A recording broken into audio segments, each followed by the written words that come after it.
Got Jamaican food on the way. That's great. It's great, man. What is going on, folks? We're here for Comic Book Corner, kind of a prelude for San Diego next week. Prime is back. Just want to say thank you for recovering, sir. This we were happy to see you recover because last week we were supposed to have the show and Prime was like, "Oh, I caught COVID and I am down for the count." And I was like, "Oh shit!" Like, rest up, sir. Rest up. So how you feeling, man? Well, Guten Tag and Konnichiwa, bitches. I'm feeling way better than I was last week. That shit hit me like a ton of bricks. Fucking sucks. 0 out of 10. Would not recommend. And join us from the Blurs and Whiskey podcast. We got Mr. Petty himself. Cam, what's going on, sir? Nothing much. Just fresh off of BlurredCon via IG stories because I had a job. So adulting, don't recommend. Adulting, yeah, it's a trap. Yeah, I've known Mr. Petty over here since PG, so early 2000s, 2002. We're old. He's old. Yeah, we're sure, sir. We're all old in here, all right? We can admit this, right? We're all old in here. I think me and Prime. I'm not a person. I'm a concept. What the fuck you talking about? Come on, Prime. I think we were dead to rights as soon as we mentioned Wizard Magazine, and people were like, "What's Wizard Magazine?" Oh my god! I almost killed myself. I was like, you know what? I'm done. I'm out. What's Wizard Magazine? Oh, dude, somebody brought it up last week. They was like, "Oh man, before we had the internet, we had Wizard Magazine," and they brought up the articles about like the fan casting. And fan casting was the greatest, worst thing ever because they'd be like, "Oh man, that's a good choice." That's a terrible choice. They got 3 things right. They had freaking Patrick Stewart as Professor X. They always casted him. They had Wesley Snipes as Blade. They always got him. And they had, I think, James Marston as Cyclops like 3 times. Wow. It was, yeah, I didn't know he was in the thing in the 90s. Yeah, it was like before like he got casted in the first X-Men movie. But, so I still hate that. I see you, Teddy. All right. So I was like, yeah, Wizard got some things right, and then the other times it's like, no. It became very biased. Shit, you think? Man, I was in. I'm about to say I'm about to date myself because I was in the message boards from the early internet days. So I was in like the writing Wizard forums and the art Wizard forums and submitting stuff, hoping that I can find my backdoor way into the comic book industry. Sorry, my hair turned gray when you just said message boards. I'm like, bro. I was like, please don't say news groups. Please don't say news groups. Nah, they were message boards. Oh man, at least I didn't say chat rooms. I mean, look. When AOL was out, I was too young to understand chat rooms. I was right in that Marvel Entertainment chat room on the fucking AOL channel with their fucking pre-flash background they had on their homepage. Man. Oh, Flash! Wow. No, it was pre-flash. That shit was like an animated. Oh, Macromedia. Yep, Macromedia. back like I said, websites. It wasn't websites. It was called channels on AOL. Oh man! But anyways, like I said, y'all are old. Yeah, but anyways, the youngins that listen to Comic Book Corner don't want to hear us talk about message boards and stuff, and when they want to hear the juicy stuff, and we're gonna start in hot. I told Prime in our little the private group that Prime added me in. I'm really starting to get into the mindset that the MCU is a mistake. And Prime knows that I like it. And Prime knows that I like the MCU, and I'm not like over the top with it, but he knows where I stand at it, right? And I'm sitting back, and I'm just like, guys, chill. A mistake? No, mistake as in, there's a lot of folks that it's one thing to like the MCU, right? That's fine. You like the MCU, but you see mistakes, right? But there's like MCU fans that take it over the top, just like the Snyder fans, where they like think that it could do no wrong, it's perfect, right, and I'm like, guys, don't do that, don't do flawless, that, bro. Okay. So Marvel is the AEW fans, man. Basically, yeah. And I'm just sitting back, I'm like, guys, you're making me look bad because I'm like, I'm not that much of a stand for it, but it's like I enjoy it. Don't do this, and I'm like, oh, don't do. Oh man, it's like, and if you say anything that could be quote, like, oh, I'm just being fair and impartial. Look, all I'm saying is that Phase 4 is a little disconjointed. No, And it makes you, man. sense. It's fucking perfect, man. Marvel movies are amazing. Even Turn I'm your brain off. Don't think about it, bro. see, and that's the thing. Like phase one, I used to be like that, and I had to sit there and had to sit back and like, all right, let me catch myself on this. No, don't do this. I had to catch myself. It took me a minute, but after phase one, I was like, all right, I gotta stop that shit, and I stopped. But I mean, I understand they're just planting seeds, and there's like they got to start all over. Like we had a nice little high, and the payoff was good, and then now we got to start over. But everyone still wants that same high, so it's like they're chasing the dragon. Put it this way, I feel there's a lot of folks that are chasing the dragon. I also understand people's complaints about phase four, some legit and some like, guys, do you read comic books, because this is a thing here, like, stop. I'm okay with the pacing. I'm okay with it. I understand what's going on. I prefer phase one over all of them because it was like individual movies. Phase four, I mean, you got to get the Disney DLC to like understand half the. It's a mix of both, but there's flaws, there's holes. I said that same thing in the group chat. Like, I really appreciated phase one because it rewarded you for being a determined viewer, where you were like, you watched all, so you saw the you connection. Tell folks in phase one, they were pissed at phase one. I remember.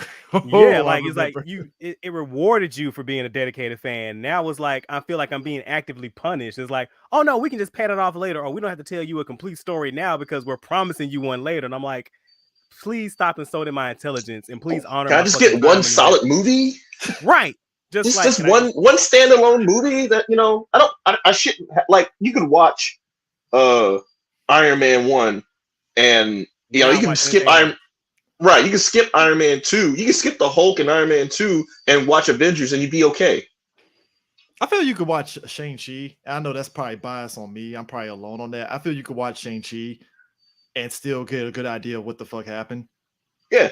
Because once Shang-Chi's dad was like, yeah, somebody tried to use the 10 rings and basically try to colonize my shit. Nah, that's no. It's like, and then they explained it. So you weren't left wondering like who used the rings. Oh, okay. So as much as I like guy in jail, yeah. So as much as I like Iron Man 3, it's like, well, you don't have to watch Iron Man 3. Don't have to watch it. You got this guy explaining it all. All right, cool. But exposition. Coming in hot this past weekend, something that if you follow a lot of insiders, and it's not just a Disney thing, it's an industry-wide thing. A lot of the special effects houses came out on Reddit and pretty much was like, yo, like Marvel is doing us like the video gamers, like the video game companies do their employees and putting us on crunch.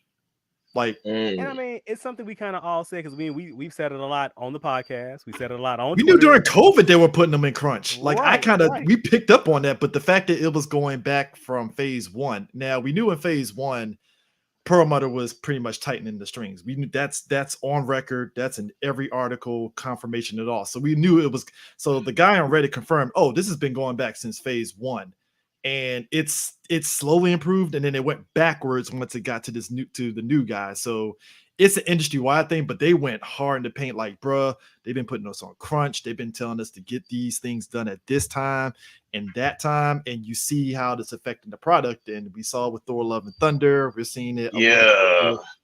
We saw a little bit with not Miss Marvel, because Miss Marvel's fine, but I think Doctor Strange too. Doctor Strange 2 in certain instances. It's basically these employees have been putting in crunch, like, hey, we need you to edit this, we need you to do that, and then the product is suffering mainly, like, and even with She-Hulk, we're seeing that. We saw that. So do you think it's a crutch, or do you think it's like, all right? So I think they worked themselves wrestling term. They worked themselves into a shoot because like they have a specific timeline. These things need to come out, and they can't do any delays. So they can't get that extra month to wait for the release. They can't get that extra like week and a half because they got two shows in between these movies that they got to do.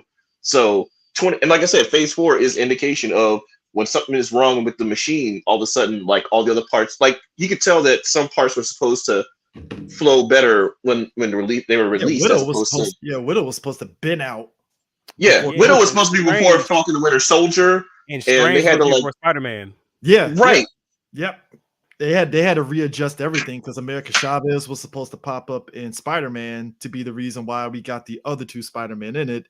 So they had to cut that out and do the whole, his boy opening the portals to get those Yeah, Spider-Man in. That was they their quick rewrite.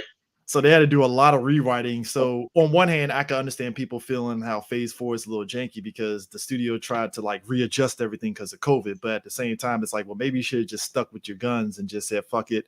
We're still going to go with our original slot. It is what it is. Deal with it. They still had to film this stuff too during COVID. And that was kind of the workaround where they had to figure things out because a lot of movies were delayed because of people weren't, like how many movies, had the actor going off because like someone didn't follow COVID protocol. And they had to push some stuff back because now there's a possible like contamination or infection or whatever. So they got to like do a 2-week quarantine, which pushes pushes things back. So like Tom Cruise kirked out on that crew for the latest Mission Impossible and stuff. But the thing of it is, the reason why a lot of these special effects houses were also pissed because it's like, yo, you're gonna have us working in crunch and you're not paying us what we should be paid. That at the core of all this, that's what it is. Pay them right there. Pay those people their fucking money. If you pay them the money, it like if you told me, all right, we need you to crunch, but I'll pay you like triple of what I normally pay you, they'd probably be like, all right, fuck it, I'll do it. But god damn it, like. And that's really what it is. It's just pay the people the money. If you're going to have them do this, pay them. You have to. You have to pay them because it's if you're going to run down that schedule of, all right, we're putting out X amount of movies, you got to do that. And it's the same for DC and WB. It's not just them. And even in the recent Jurassic World movie,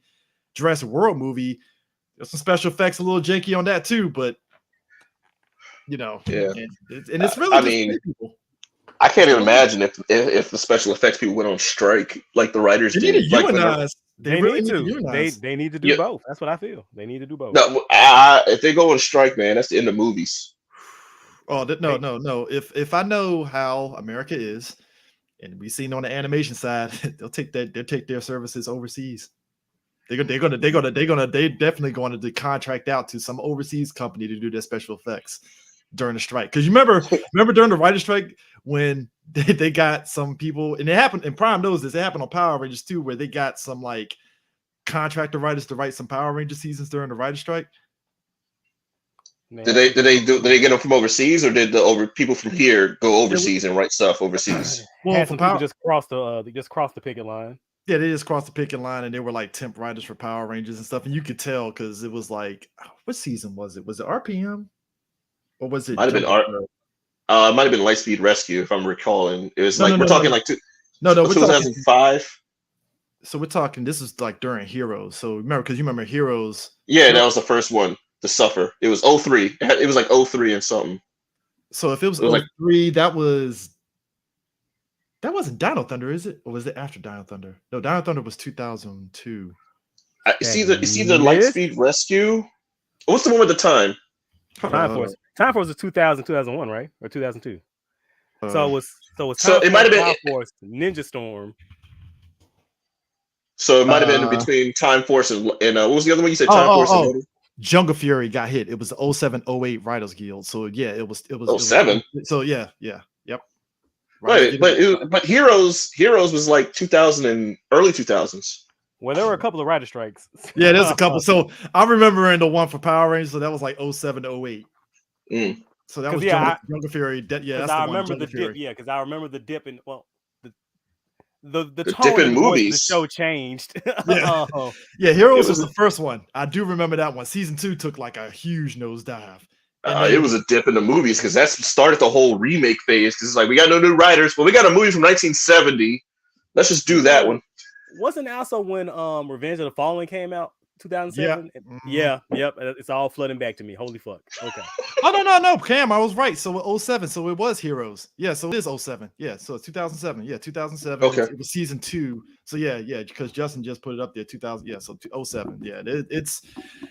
Yeah. If the special effects studios start going on strike, they're definitely going to contract somebody overseas to do their stuff. It's gonna be a Marvel Bollywood film. Look. To be fair to Bollywood, though, some of the special effects is not bad. Have you seen RRR?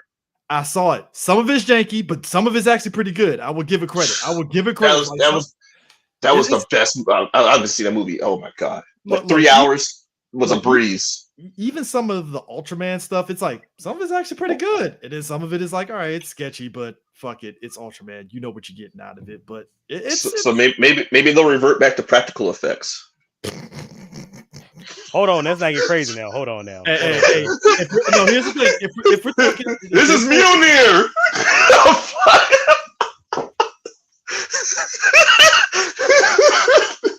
Well, we don't know what the costume looks like yet, so we got to make sure we have the green cap mocap so we can change it in a moment's notice. So hold on. Hey, look. You know what? I would say for Doctor Strange though, that is kind of because the fact that they actually It'd be practical effects. I'm Cyclops.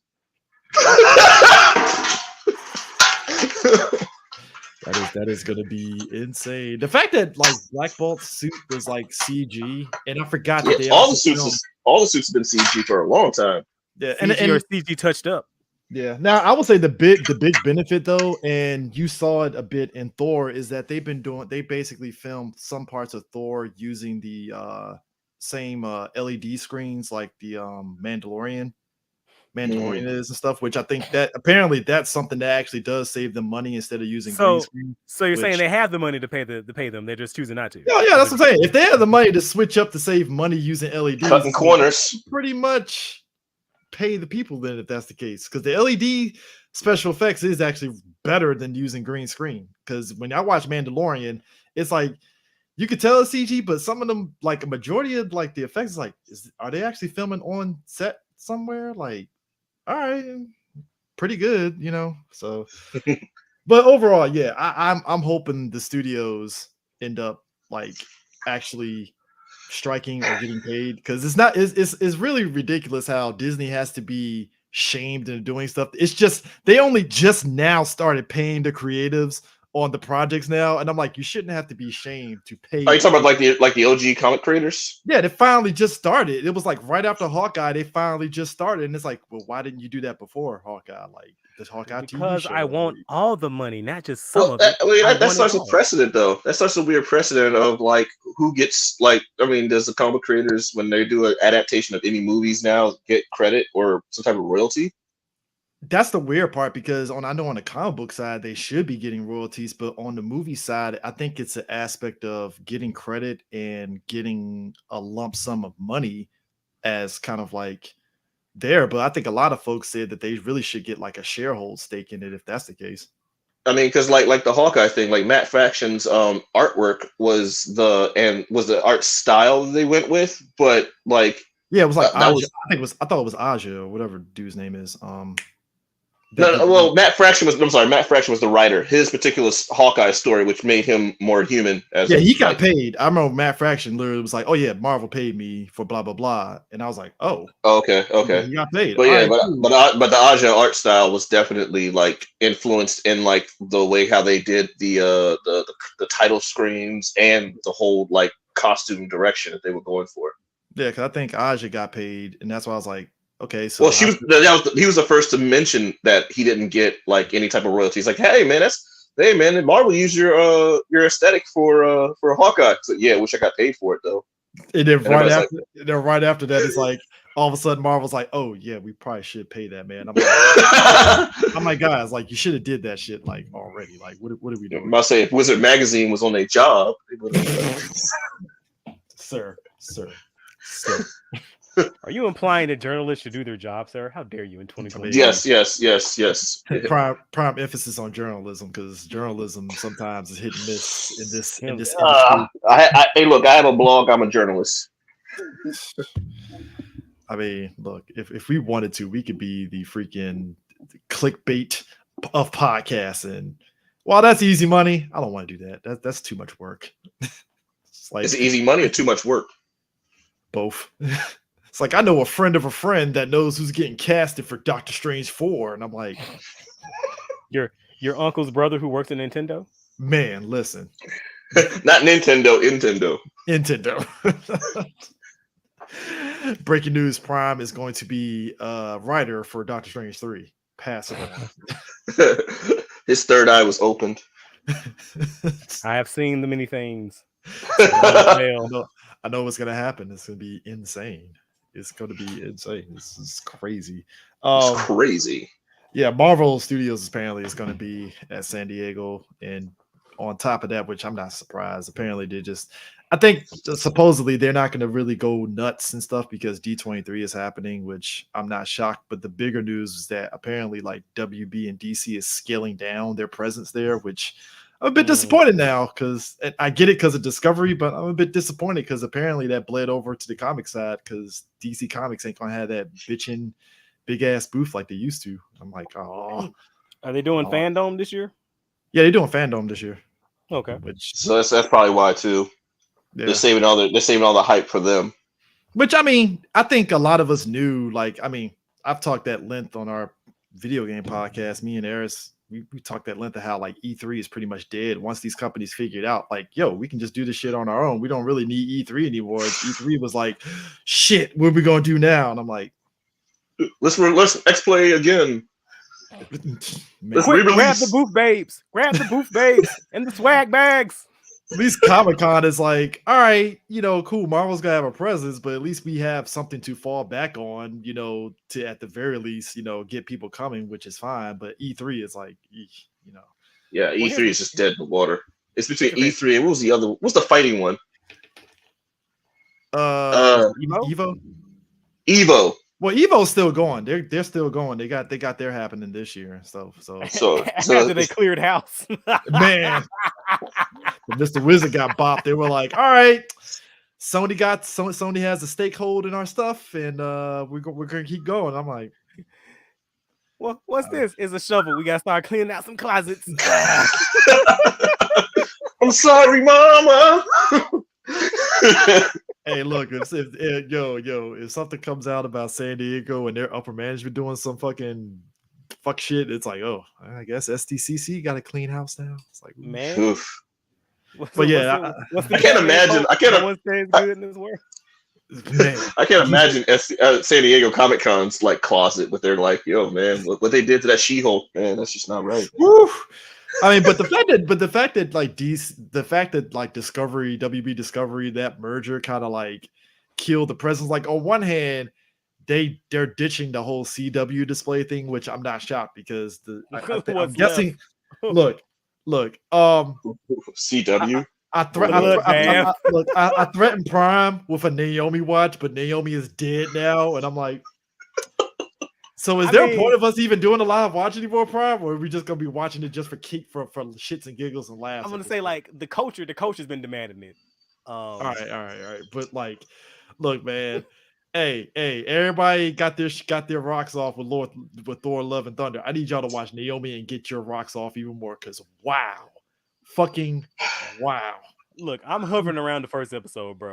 I have a love-hate relationship with CW. It's like Superman and Lois is keeping the lights on apparently on the Arrowverse side. Yeah, that's on HBO Max. Not anymore. That's HBO Max. They just revealed in the season finale that it's a separate Earth. Yo, here's the thing. No, it's not. Well, I mean, I don't know. They don't know because Supergirl ended. No, they did. They can't. There was a line in the season 2 finale where they said that Superman is the only hero on Earth. And look, I agree with you. It's stupid as fuck because their writer came out and said episodes. Their writer came out and said otherwise because of Diggle. And I'm like, all right, guys, Uchiwali on one mic, make up your fucking mind because I don't know. He said that was a different Diggle. The writer's like, oh, that's totally different. My man came out and said, oh yeah, that whole Crisis on Infinite Earth thing, that series finale that ended Arrow. Haha, fuck all that. No, but to be fair though, at the end of Crisis, they did establish that they went back to multiple Earths and stuff. I thought they made one solid Earth. What they did was they took all the main shows. They're on one Earth, but then on one Earth, multiple Earths, and then they walked it back with Superman and Lois because once they put in John Henry Irons Steel, it was like. Okay, so is this a different? So it was weird. It's been walked back because that's how Crisis ended. It ended showing that there were other multiple Earths. They just think that Earth Prime was isolated from every other Earth. Like they couldn't travel anymore. But the Earth. I got my friends on one Earth, and y'all got the other Earths. Yeah, which I think because they ended with that fucking montage that showed Stargirl, Doom Patrol, Swamp Thing, Green Lantern, Brandon Routh, Superman still survived. So I'm guessing this is kind of like which, you know what? To be fair, but that same Superman was in the Prime universe too, because he was a cousin of Supergirl. Here's my theory. It's a doppelganger. It's a doppelganger. They just pulled a fucking New 52/Rebirth shit where it's like, yeah, that stuff in the past, it happened, but we're not going to tell you. It's the DC way, apparently. Pretty much. That's okay. All right. I mean, at this point now, let's get off of CW. Let's get off of CW before I have any. And you know what? And I'm fine with that because Superman and Lois is base as fuck. So do what you gotta do. I mean, look. I'm waiting for more Stargirl content, and I'm waiting for more Doom Patrol content. I do love the fact that Superman is like, I can stop a nuclear warhead, but I can't get my son to open up. Like, I love that. Please open up. Please, son, open up. I love it. Wait, what show you watching? This Lois and Superman story. Yeah, I mean, his son is opening up. Yeah, even now he is. But I mean, the earlier episodes, you just like, was it Jonathan or was it Jonathan? Not Jonathan. What's the other? What's the brooding one? Jordan. Yeah, Jordan is all the one who just doesn't want to open up. He's all like gothic and shit. And I'm like, all right, cool. Like, no one dresses like that, but no, whatever. Oh no, it is done a 180 at this stage. So you got. Oh yeah. I gotta catch up. I'm midway through season 2. Hey, look, I was just happy they gave us John Henry Irons, and I'm like, thank you, I appreciate that. I appreciate it very much. Now I'm waiting for his armor to get an upgrade because that shit is it was basic, you know. It's better than steel. It's better than Shaq. Sir, that is a low bar. That bar is hell. That bar is in hell, sir. He's like, how did you know who was me behind this costume? How many 7-foot gentle black dudes with manners are there? Come on, man. Come on, dog. How did you discover my secret identity, bro? There is not any 7-footers out here. Oh man. So Prime, have you started reading Dark Crisis yet? I told you I refuse. You refuse? Hold on. What was the reason behind not reading Dark Crisis? I have pretty much bowed out of New Weekly Comics, and I'm strictly back issues and trades now. What is your gripe with Dark Crisis? Or what DC? Did I miss something here? I knew with Marvel, I understood on Marvel side, but DC, that's like this is new. I'm just kind of tired of new comics, man. I'm just kind of tired of the creatives. I'm kind of tired of the lack of direction. I'm kind of tired of there seems to be no editors running the shop. No one knows what the fuck anybody. So phase 4, basically. Because shout out to what's his face? We were on the show for him. He was mentioning it about how, and I agree with him. How is it that Jonathan Kent in the first 2 issues of Dark Crisis is more based than his own book? Because he's not being written by Tom Taylor. That's it. Because I hated the fact that Taylor, like, the book was fine, but like he really decided to just say he emphasized too much on Jonathan being gay. Then instead of letting the book, he's not writing Jonathan. He's not writing Jonathan. He's writing his Twitter feed and self-inserting himself. He lied because I was sitting back and I was like, why would you say that and let the book speak for itself? I mean, and on top of that, this man has one of the largest white savior complexes I've seen of any creator. More bigger than Bendis. A lot. That's saying a whole fucking lot. This man Bendis, he looked at Bendis and said, hold my beer, Bendis. I got you. Like, I'm like, I will show you how to speak for these darkies. Watch me. At least Bendis knew to step down, though. He's like, oh, okay, all right, fine. Not Taylor. Taylor, not was Tommy like, boy. Wow.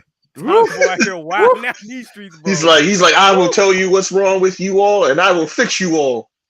All right, that's it. Yeah, I know what's best for you, sir. You can't speak for us. The hell I can. I'm Tom Taylor, sir. You don't even know what you want. You're so primitive. I will tell you. Patting all his black meters on his head. You simple savages. Because I'm reading. He's like, this is a book. It opens like this. There are words. They choose to tell stories. It goes with pictures. I make words for you. Read these books. You'll love it. It's excellent. What's that fucking Joe Biden comic? You'll like this comic or you ain't black. No,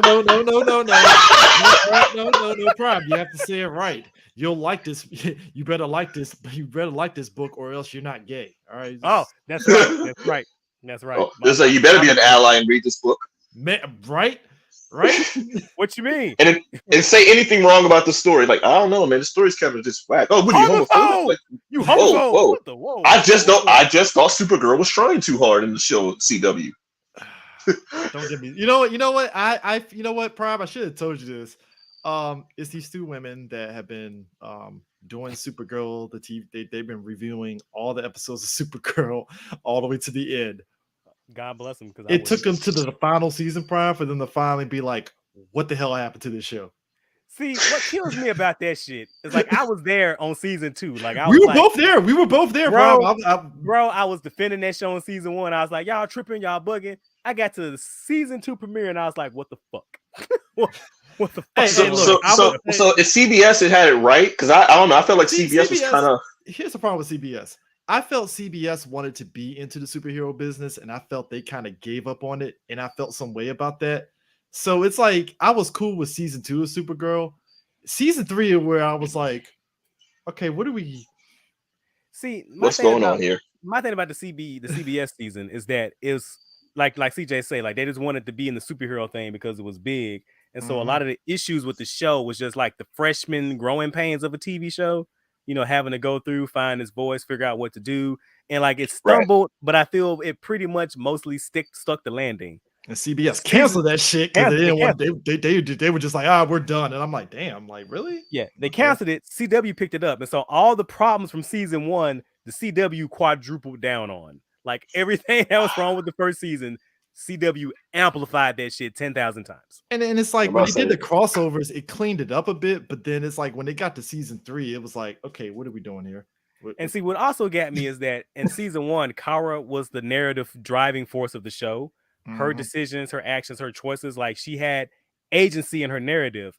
By season 3, she was just a fucking passenger for her best friend's power hour, where she just showed up to solve problems. And I'm like, what happened to Kara from season 1? Kara and her amazing friends. Pretty much, and you can call her amazing diverse friends. Yeah, her amazing ethnic and sexually diverse friends, sir. Hey, I'm fine.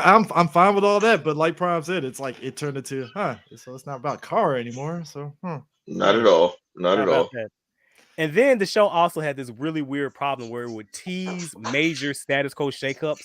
Like someone pointed out to me the episode where Kara had that panic attack, and she flew out of that elevator in Catco, and it's like that's it. That's the game. Like she just exposed her identity, but like. Nothing happened. No consequences. No consequences. They didn't mention. Not a single. Not like, hey, what happened to this elevator that we have security cameras with? Like, no, nothing. Like, say what you will about Black. Cat Grant saw it and she probably deleted it, and they could have used that they couldn't even do that for us. Like, come on, dog. I just rewrote it and made it better. Oh yeah, Cat Grant saw it. She knew Kara. She knew Supergirl, so she said, "All right, erase this," and then confronted Kara about it. Boom. I mean, say what you will about Black Lightning, but at least Black Lightning still kept the focus on Jefferson.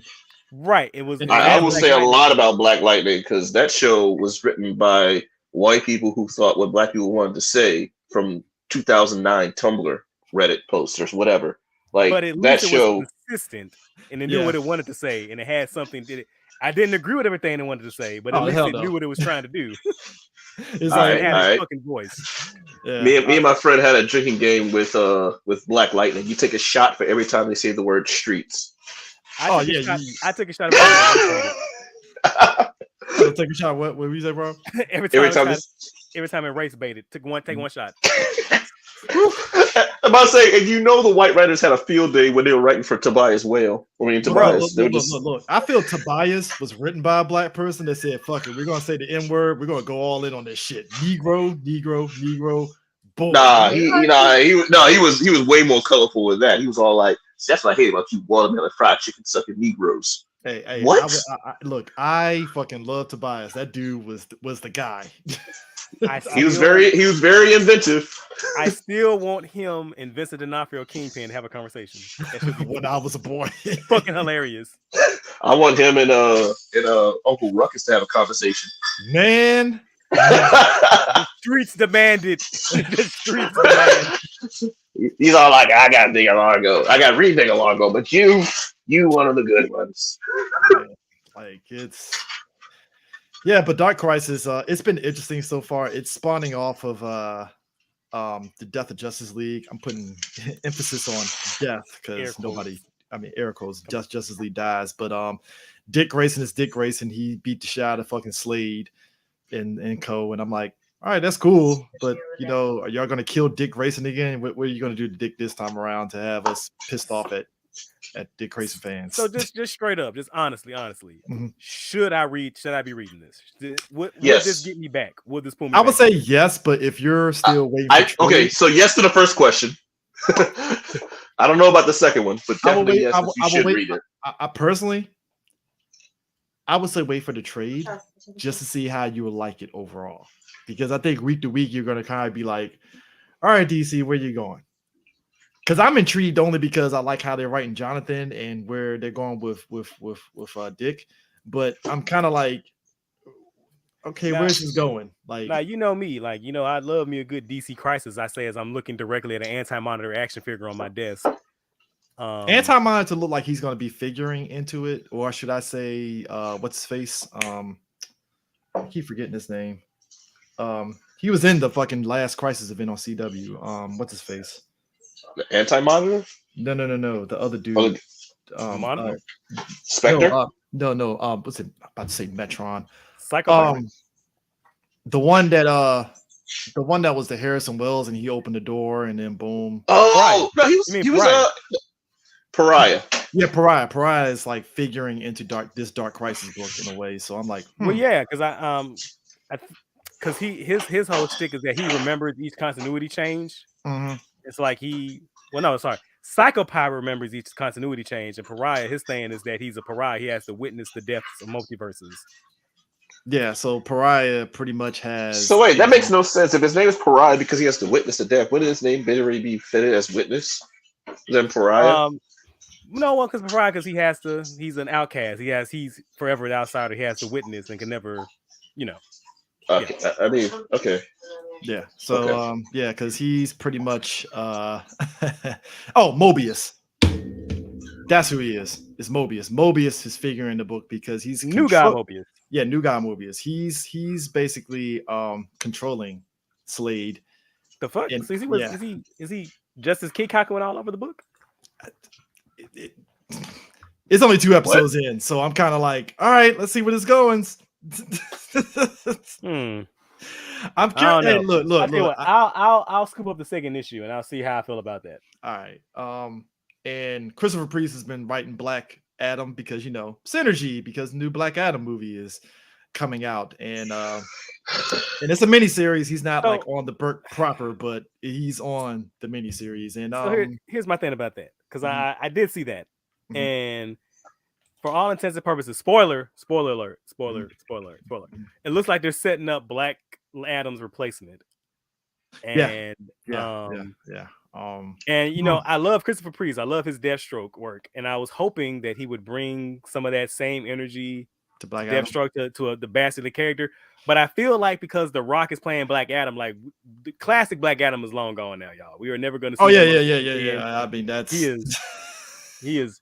Rest in peace, Tits Atom. You are based as fuck, and we hardly knew ye. This is their synergy time that DC does, and I'm like, oh boy, here we go. It's the Robert Downey Jr. treatment. Yeah, we about to get. He's not really a bad guy. He's Black anti-hero, Adam, which I'm like, he's a bad guy with a good reason. He's always been an anti-hero. Like, no, he's still an asshole. You know what I mean? Like, he still had that stink. Nah, he's a superpower Punisher, but like before a better reason, I guess. Remember the JSA Jeff Johns runs where he's on the team, and like the conflict that naturally brought, and how fucking good that was. Anybody? It's just me. Apparently the movie might try to do that, but I'm not for sure on that. I don't have hope. I'm not. We'll see. I will wait for that movie to show up on HBO Max. I mean, I'm not going to the probably theater for only that. gotta wait like what? Was it 40 days before it pops up? 2 weeks. Right. I don't know. I mean, 16 hours. I mean, look. I was interested. I'm still gonna watch the Black Adam movie, but I thought it was kind of funny. It's like, so why are we doing the Iron Man thing where he's flying between two jets again? Like, you didn't have to do that. Like, just give us JSA Black Adam, and So how bad do you think The Rock's gonna do for Black Adam? he'll be fine. He's gonna be the I think Rock he'll be all right. playing Right. Black Adam. I mean, Pretty much. Like, are we getting Fast and Furious The Rock? Are we getting Woo! are we getting Hobbs? Are we getting Walking Tall? We're gonna get Hercules The Rock. That's what I'm seeing. Ooh. Or Scorpion King The Rock. Now, in the perfect world, I would love the Rundown Rock or the Rock from, what was that movie where he was that dude? Faster. Oh no, I know what you're talking about. But I think the Faster Rock would be the better one. Where he was just hunting down vengeance and just no words and shooting people. Right, or that one too. That's also a good choice. So either one of those rocks, I would be comfortable with that. I mean, they should look. They tease Aldous Hodge's Hawkman fighting Black Adam, and I'm like, I hope I'm not disappointed. So I got a question. I have a question. Oh, all the Hawkman fans are out there. So what the fuck is up with them constantly putting shirts on Hawkman? Like, what the fuck? Why y'all coming to the gun show? What the fuck? They showed the gun show. What are you talking about? He just has his armor plate on. That's it. Nah, man, get them testicles out, bruh. Get the straps on. Come on, you're not. Hawkman's armor is pretty much like a weird like X cross with a symbol, like the whole like what's that dude? Jimmy the Dragon, the guy from wrestling. Ricky the Dragon Steamboat. He has the whole like breastplate, one breastplate, and the emblem, and wings. You know what's in the Rock's look? When they came out, it was in I forgot. So the Rock has a little clause where he has to be the only chess guy. Yeah, it was the clause on the Fast series where it was like Jason Statham and the Rock. Nobody can look bad. I'm like, motherfucker, how about y'all get your ego off to the side and take a fucking L? Like, really? Nope. They have someone there specifically, made to count each punch to make sure that not one person out punches the other person. I mean, that job's gotta suck. I guess Aldous Hodge can't beat the shit out of the Rock, and I'm like, God damn it, Rock, really? Just like. Someone's job is to watch Fast and Furious movies multiple times just to make sure that no one punches more than the other. La Tom to that person.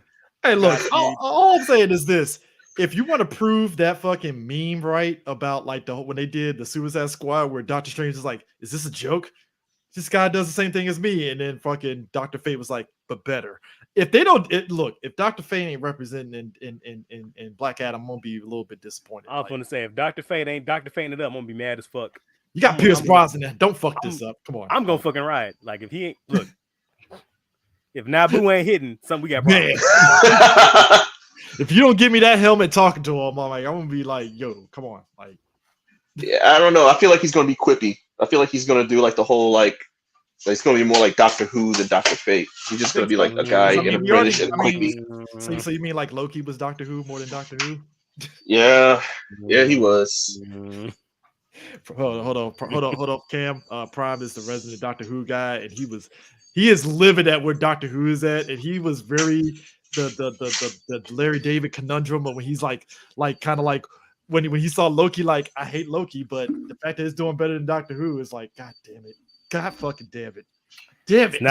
Not a compliment, man. That wasn't a compliment. No, but I keep telling I'll say, okay, as a resident Doctor Who person, I can also like attest to his sentiment, and especially when I saw Loki, I was like, that's why I like Loki. When someone said that, yeah, he's doing Doctor Who better than Doctor Who is. Dude, the fact that there's like 3 whole videos from Doctor Who fans about that where they're like, how the fuck is this doing a better Doctor Who than the current season? I'm like, damn, like that is. So officially, Loki is that makes him the 12th Doctor. Look. If we did a whole episode about fucking Doctor Who, I'm just gonna give the stage to Prime and just let him go on an hour rant about Doctor Who and just be like, damn. That's a damn shame about so do you count the American version of Doctor Who, or does this count as a new American version of Doctor Who? Like I love throwing that one at Doctor Who fans because it just be like, that doesn't count. It was Fox. That's not canon. First of all, yes, it does, because Paul McGann is base as fuck. So whoever says Paul McGann isn't canon is not a Doctor Who fan. They can go fuck themselves. Paul McGann is based. That's true. Based as fuck. That's true. That's true. Right, I mean, I've heard through the grapevines. You're right. You're right about that. Go. I got a story recommendation. Go online right now. It should be on Spotify on Doctor Who feed. And listen to this little story called "The Chimes of Midnight." Then come holler at your boy. All right. I stand corrected. I'm a chill. I ain't trying to get all Doctor Who fans all riled up. Y'all come at me with your Argyle scarves and trench coats and stuff coming at me with your magic wands. Oh man. Have any of y'all been reading like the Tim Drake stuff? Cause I'm about to jump on that book actually on my DC catch up.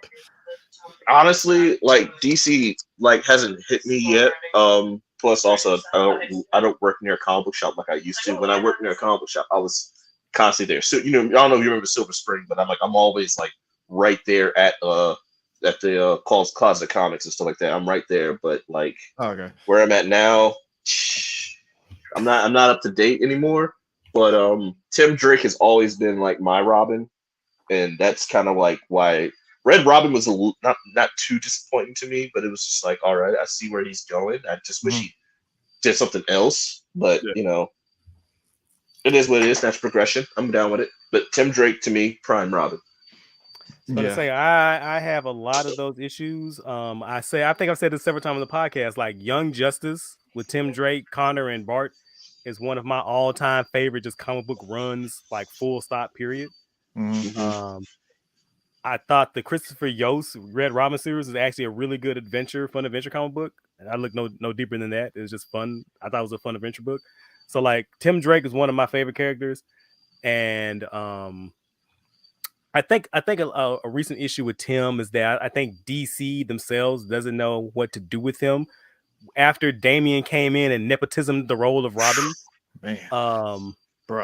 nepotism. He's just been kind of just filtering, like they don't know what to do or how to use him or where he fits. Because he's not quite Batman. He can't do Nightwing, and Batman is still there, so he can't take the Batman mantle. Even though, like, pretty much up until Damian, he's always been presented as, this is a guy who's going to take the mantle of Batman. He's going to be the next Batman. But now Batman is still here because now it's like, okay, well, Batman's still here. He's got to do Robin. So what's he going to be? You going to bring a whole new superhero? You're going to take a new name like Nightwing or Red Hood?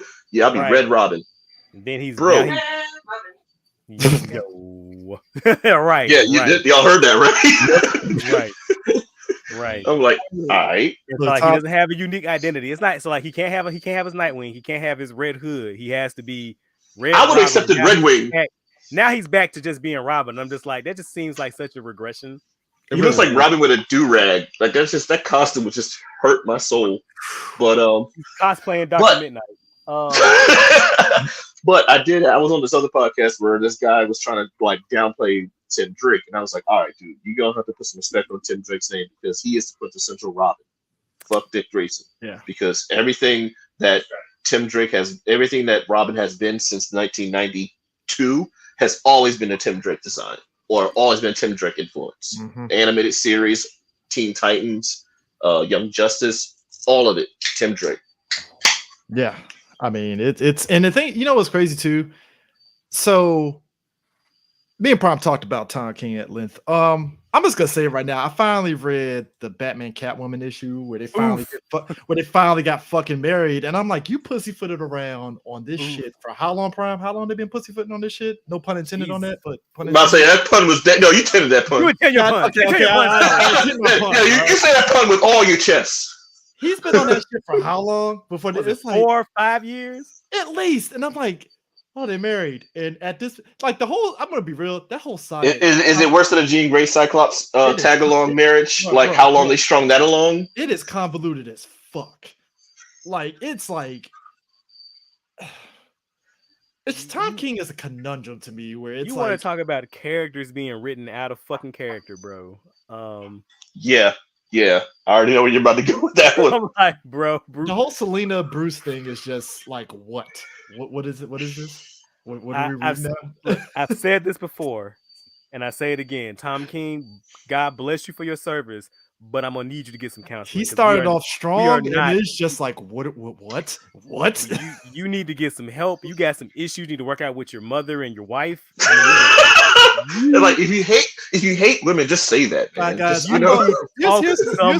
here's what I agree with Prime. Right, this is where it started. Adam Strange. At first, I thought Prime was like, because technically it really started with Mr. Miracle, but I let the book slide because I enjoyed it, right?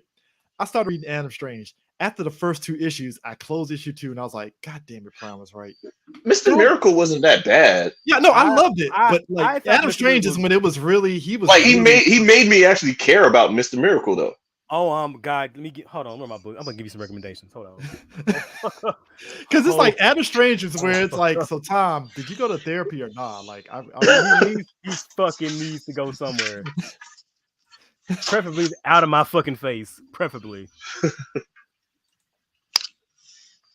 And so like, look, this motherfucker is so terrible. Like, I loved Omega Man and I loved Vision. But when I got to his fucking Batman run and when I got to fucking Mr. Miracle, that shit retroactively made me hate those 2 books. Because he's a fucking one-trick pony. He just comes and does his sad sack man. Like, Tom King does not write the characters. Tom King writes himself as the characters, and they're all confronting the same things about isn't being alive such a tedious thing? Isn't it so rough and hard? Fuck off, dog. Shit, no one wants to read this shit 24/7, man. Like, I go to comic books for escapism, for adventure, for fun, not for a bunch of motherfuckers to sit around their table and just feel sad and then be validated by their mommy wives. Oof. I'm gonna need you to never say that word again. I'm gonna need Tom Queen to stop writing them. It's the situation of Tom needs to just go ahead. It's kind of like what happened with Bendis at one point on Spider-Man, where it's like, all right, Bendis, you're gonna have to let somebody write Miles because you're getting a little long on the tooth, you know, because it's like Tom started off very strong on some books, and then it's like DC, much like they do a lot of writers, they'll ride that writer into the ground, and it's like, and then they don't check them. They like, okay, so do whatever, Tom. We love it. We're getting kudos, and it's like start thinking their shit don't stink. And so what the problem is, a lot of these motherfuckers, they want to come in and they want to be Alan Moore, and no one wants to be Stan Lee. That's the issue. That's the problem. That's a good analogy. I like that. I'm writing that one down, and I'm not crediting you. That's all right. Twitter knows who I am. I'm just gonna be honest with that one. Like, I'm gonna say that randomly one time and it'll be like, yeah, that's me. Yeah. So yeah, that's just, oh man. Speaking of which, another big thing that happened on the Marvel Comics side is what if Miles Morales? All right, hold up. If we're gonna do this, hold up. Can I drink on the live on show? Because I'm about to start now. Because that's go for it, Brian. Go for it. First question: where the fuck are your editors? Thank you. This is the same problem that I had post Secret Empire. I want people to understand this. Post Secret Empire, right? And I'm gonna say the issue is never about, hey, you need this person, you need a specific person of color on this book. No, it's you need an editor to sit down and be like, no, don't do that, right? You need someone to be your unifying voice, to make sure that the voice and the tone of the world and the characters are consistent. Everybody sat there and was like, nah, man, you need a black writer on a black character. I'm like, no, because that's reductive. That's because we had like as an example of this, and this ties into the Miles thing, right? We had a white guy, and Nick Spencer wrote the hell out of Falcon, Sam Wilson being Captain America, and it was dope as hell. Then after everybody on Twitter and social media was like, no, we need a black writer on the book, blah, blah, blah. I'm like, all right, cool, fine. We got a black writer on the Falcon book when Sam Wilson went back to being the Falcon, and that writing was horrible. Like, I'm talking, man. Poor homeboy who was writing Green Lantern when the book went to shit, and he was like, he's a black dude, and he's like, oh, I'm gonna make Jon Stewart, the main character. So everybody was like, okay, that's gonna be cool. It's gonna be good. Cool. Book was dog shit. Yeah. Utter dog shit. So with this thing with Miles, it was a case of the guy that's writing the book. You wrote Miles doing a lot of stuff that you think black people would say and or be cool with, and it didn't hit. Right. And also my thing is like, it's also the same while that's being published. Like, what if Miles Morales was another Marvel character? You're also doing another event. Was what if Gwen Stacy was just a different, like, who approved these books to be released all at the same fucking time? Who asked for any of this? Who's that? Trying to figure that out. who's on Twitter be like, man, it'd be really great if Miles Morales was Thor throwing out slang from the 1998, Miles Morales like watched Martin one time and grabbed the Thor's hammer and was like, yo, I got this. I know all my catchphrases. Like, I don't mind the idea of a character being another character. That's fine. It's the execution that matters. And when you're doing all these black stereotypes, like Asgard is my hood. Like shoes hanging from power lines. The Rainbow Road had graffiti on it. The hammer. He grabbed the hammer and said, "It's hammer time." No one in the history of no black person on any side of all spectrum ever said. Odin's son doesn't say that shit when he grabs the hammer. Raphael saying MC Hammer is the only person who's ever said it's hammer time. And also Donatello in Teenage Mutant Ninja Turtles 3. Those are the only two people that can say it's hammer time. It's funny and great. I'll allow it. Ninja Turtles 3 didn't happen. It did happen. All right. It did not happen. Japanese guys dancing the Jungle Boy. What? No. Oh, you mean TMNT, the CGI one? Yes, that did happen. There's time travel that happens, sir. I don't know what you're talking about. There was no 3. It was Secret of Ooze. It was 1 Secret of Ooze, and then TMNT CGI. Yeah. But yeah, where were the editors? And instead of being the bigger person going, okay, so maybe what I did was a little tone deaf as a writer. I apologize, and I thought I was, being the artist is also black too. But the artist is Latino. Like so, the writer is Jewish Latino mix. And I'll just say this. If he didn't say anything, I would have known, and I guarantee you, he doesn't claim this shit unless he gets a benefit from it. Thank you. I seen the writer and his writing credits such as Kids in the Hall or so he's done some other writing credits that don't actually appeal to our demographic, if I could be so blunt. And one of my co-hosts, shout out to Rick Stro from Blurs and Whiskey, he has a saying, all skin folk ain't kinfolk.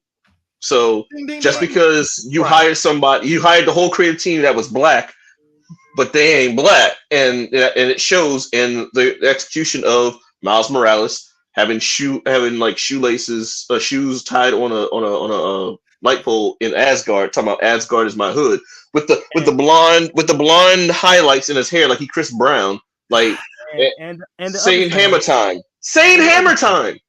It's 2022. Just because you are of my kind does not mean you are for my kind. Now here's the thing. Yeah, I see a lot of people, bad faith arguing, going, "Oh, well, he's just putting the black experience." I'm like, that's not the black experience. What black since 19? He's saying dialogue from House Party. Now here's the thing. The thing of it is, if you're trying to write to the new young people out here, there's a way to do that without it feeling. Go on TikTok. Yeah. I mean, there's a way to do that. Bring a writer that actually knows the lingo and can write it that it feels natural instead of just like, nah, we went on TikTok and saw all this lingo. We just throw it in there. I would roll my eyes, but I would respect more if Miles Morales says something like, it's giving, I don't know, Midgardish. I would have respected that more than him grabbing you in there saying fellow young people. Hello, fellow young people. What's up? But it's like I'm with it. I speak. He's like the writer was like, I speak jive. I got this. I just flipped I almost fucking tossed my shit out the window. He's like he wrote it with his hat backwards, trying to channel his inner black person. He had BET on the background. He was like, "Oh, I got this, baby." Right. I'm watching Tip Drill. I understand you people. Fitting to be a breeze on this one, man. God.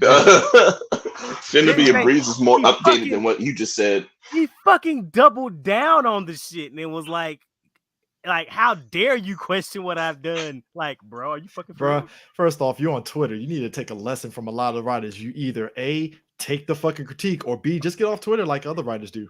Or shut the fuck up. You got to hit him with the Dave Chappelle, or you can shut the fuck up. Yeah, I mean, no, you got me heated with that Miles Morales because I've been mad over that whole thing, and I didn't even read the whole. I wasn't mad. It was just like, too late. No, I was mad.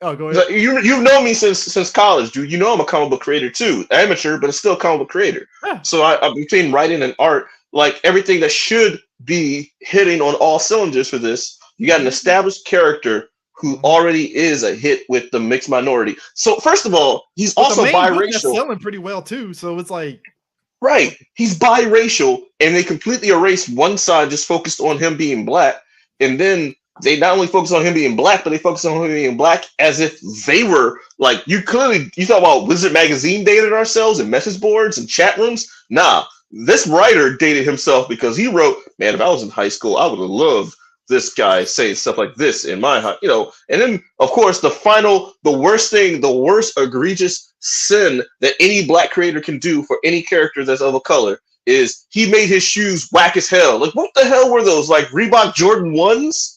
Like, the hell were they? Hey, look. Nike pumps? Bruh, like, look. Nike pump All-Star Converse? Like, what the heck? Get out of here. Dude, pick a shoe. For all the shit. Pick a shoe.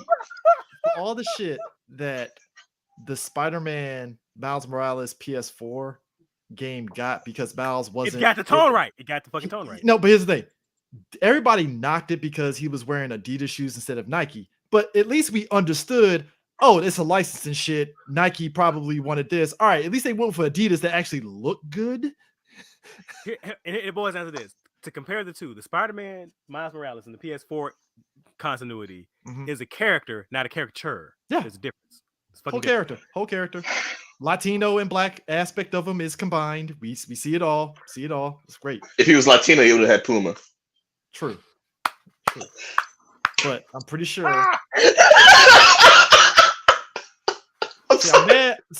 I'm mad about that, but you're right. It should have been Puma, and that was a missed opportunity. They would have been. They would have lowballed too. You know they would have lowballed. You think Puma would have lowballed negotiation? Oh yeah, they would have been like, yeah, pay us $100. They'd be like, all right. Oh shit! I'll take that one panel, baby. We back on top, Kings. give us 50 cents, and you got yourself a deal. 50 cents. Hold on, $1.50, and let us draw it. $3.50. Oh man, Puma would have just been happy just to been mentioned. Man, yeah, that was just wow. I did see a recent cosplayer also dress up as the Thor Miles Morales, and when I gave him props, that was the beauty of it because it's like, even the folks that were pissed off at it was like, you know what, the design's not bad. We could just do it a little bit better, especially on the shoes, and you just call it a day. And it's like, all right. I mean, I had to hit him with the "what are those" on Miles Morales. So I'm like, what are those? And that's just make better shoes. That's all. Just pick a shoe. That's all. You know what I feel bad for? I feel bad for that the Titans Cowboy Bebop fucking comic because it's following that horrible ass fucking Netflix show. I'm like, the Netflix show was okay. It was okay. No, I know that, but I'm just saying the Titans comic to remind you that the Netflix show existed. It's like, oh shit, they're still doing that comic, aren't they? Damn, Word okay is doing a whole lot of lifting right there, bro. Woo, man, like just, I happen to see that. How is it? I mean, story-wise, it's interesting. It's interesting enough. It's interesting more than what the show is. Give me a breakdown. Talk to me. Sell me. It basically it tells a side story that's way more interesting than the fucking show itself. I mean, the bar is in hell, but okay. Yeah, that's all. It literally comes. That's Shaq Steel level hell right basically, there. It's basically Spike goes on to one of Jupiter's moons to track down a bounty hunter. And it's basically kind of a cat and mouse game because this bounty hunter that he's chasing after is going after Faye, who knows a secret involving the Jet Black's ISSP contact. So it's like, it's like I said, I mean, the first issue, I was like, I'm intrigued. I didn't read it. It was just I popped into the comic book store last week and I was like, oh shit, this book's still going on. You give a synopsis when you didn't even read it. You're just like speculating. It's not a synopsis. That's the breakdown of the first issue, and it's like, interesting. And it's just like when I went into the store, like, because I forgot after the first issue, I was like, whatever, and I just read it, and I was like, oh, that's interesting. I'll pick it up, or I'll wait for the trade. And then like I went into the comic book store last week and I was like, oh, this is still going. Damn. Okay. Okay. I guess I'll go ahead and read it when it gets in the trade paperback because I don't want to buy the back issues of this. So I just mentioned something about the Cowboy Bebop Netflix show and it being okay, even though you said it was disaster. Well, not you yourself weren't saying it was a disaster, but you're like it was canceled. There's a failure. That means it's a failure. But you don't hate the show. But it was like okay. I don't hate it so much that it's like I question why they had to do unnecessary stuff for the sake of unnecessary stuff. I mean, I feel like they also had to stretch out and make a formulaic or a thread throughout something that did. Yeah, no. But the point I was getting ready to go to was, well, let me circle back to phase 4, where, in my opinion, when movies are just okay, they're not great, they're not blockbuster, they're okay. They're still good, they're not terrible, they're okay. But for some reason, we have if it's not great or good and it's okay, that means it's bad in a lot of people's critics' minds. Because I'm seeing a lot of since like Love and Thunder, a lot of Phase 4 movies, Eternals. Like I'm gonna keep going about a list of movies that are just okay. But I feel like I'm okay with stuff being okay. I don't need like a grandeur like box office sellout. I'm okay with okay, but I don't know. Our generation, I guess we have the stuff like the bar is so high or expectation. I mean, because it's a beloved property, so it's like it's understandable. I think we're spoiled. That's basically what I'm getting at. I feel like we're spoiled. Oh yeah, we're spoiled. Oh, we're definitely spoiled. Like the special effects, like they're rushed. They're not great. There were some scenes that were kind of janky. They weren't as bad as everybody made it out to be, because I think that's another angle. I think for at least because we're spoiled. Like all right, like She-Hulk. Was She-Hulk really that terrible though? I think put this way, because we talked about it earlier with the special effects, I think it was a case of they shouldn't have put out that first trailer, because first impressions make a difference. It does. It just does. And when you put out that first trailer, everybody was going to take pot shots of it. And even though it's a TV show, not a movie. But here's my thing. Even though I understand that, they rushed it, I'm willing to give it another chance. And obviously they put out that second trailer on Disney Plus that looks better. But it's the fact of you have to put your best foot forward, or else, because you showed that trailer to your investors and they don't give a shit. But the fan base is going to be like, okay, what? But you don't think that like our expectation or entitlement or spoiled or being spoiled as fans is there? I said to put it this way. I didn't say it's spoiled. I said I think folks. No, I did. I will say that fans are entitled and spoiled when it comes to certain expectations. I feel it's an overreaction, because I saw folks say, "Oh, the Thor Love and Thunder special effects is CW love." I'm like, chill. Like, you can critique the special effects, but it ain't CW tier. It hasn't hit that. All right. It ain't CW. There was some weight. There was some weight to the special effects. Let's not do that. If it hits CW level, trust me, we will know it hit CW level. Let's not go there. Let's not go there. Is it shaky? Is Thor Love and Thunder shaky at times? Yes, I can agree with it. It trust me. It definitely. I mean, there were definitely some scenes where I'd be like, "Ooh, that's green screen effect." Could have cleaned that up. But like, fix that in post. But you're a rush. And what also gets me is like a lot of people don't allow. People are baby brained, and they don't allow like. So I like that. So a TV show budget and a TV show time frame is not the same as a movie. It's not the same as a movie. So like TV show, you get plenty of time. You got to do that shit like back to back, and that shit has to be on air weekly. Like you don't have the same amount of budget or the space to to render shit, because CGI has to be rendered, has to be rendered in the computer for it to be computer generated images. And so sometimes TV show has to cut corners. So like people don't allow TV shows any grace or room. Like the people expect shit to always look like fucking Avatar, I guess. I don't know why. Like, you know what I'm saying? Like I don't get it. But like okay. Yeah, I see where you're going. Because I mean, full disclosure, I also do some VFX, or I'm friends with people who do VFX too. So it's like, TV shows. My appreciation is definitely up there for it. I feel like when you critique, you have to take all those different factors into account. Like, okay, so what's the time frame? What's the turnaround? What's the budget? Is this a weekly TV show? Is it 10 episodes? Is it 5 episodes? Like, there's certain things you guys consider when you're critiquing or making an observation about the CGI. Full disclosure, I say this all the time. For me, CGI is not a make or break. Like I'm like, because all that shit looks like video games to me. Even like the high tier fucking Davy Jones from Pirates of the Caribbean. Davy Jones is like top tier shit to me. It's top tier. Yeah, that was Wendy's finest. Right. Yeah. But it all still looks like a video game character to me because it's that uncanny valley shit. So like it's not a deal breaker to me. But I feel like we need to be a little bit more mature and nuanced when we bring up the discussion about CGI and things. Okay, I get that. On TV shows like CW, like ABC, like I'm very lenient. Like I'll see something that's terrible, I'll be like, all right, but it's also a TV show. My expectation for a TV show isn't nearly as high as say when I know a movie is $12 million, right, or $15 million, or something like that, like $50 million. Yeah, you're right. I know, like Thor: Love and Thunder, it was a $12 million movie, and I saw some janky special effects, and I was just like, okay. Excuse me. So it's like, yeah. So, but I do feel like to bash the movie, like I'll bash a scene, I'll bash a part, but I'm not saying like, oh man, like Doctor Strange was terrible because Gargantos' scene was like, I didn't believe it.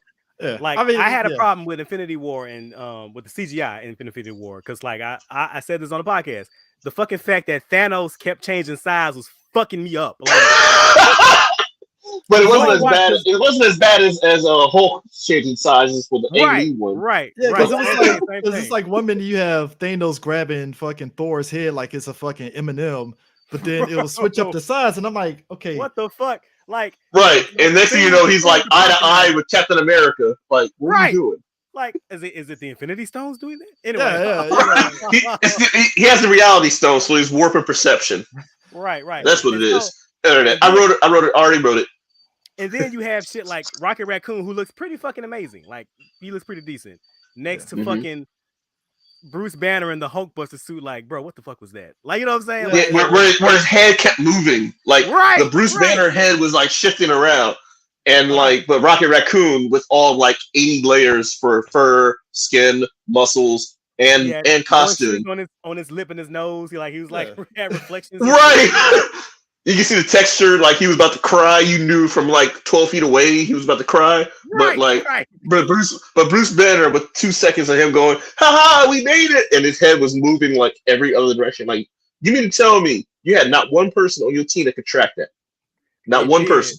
They did, but they're like, look, it's 2 o'clock. Crunch time. Kiss my ass, Marvel. Kiss my ass. I'm about to go on strike if y'all say one more word. It's only so much free pizza can do, bro. I gotta go home. I go home. Can't do must say his office party.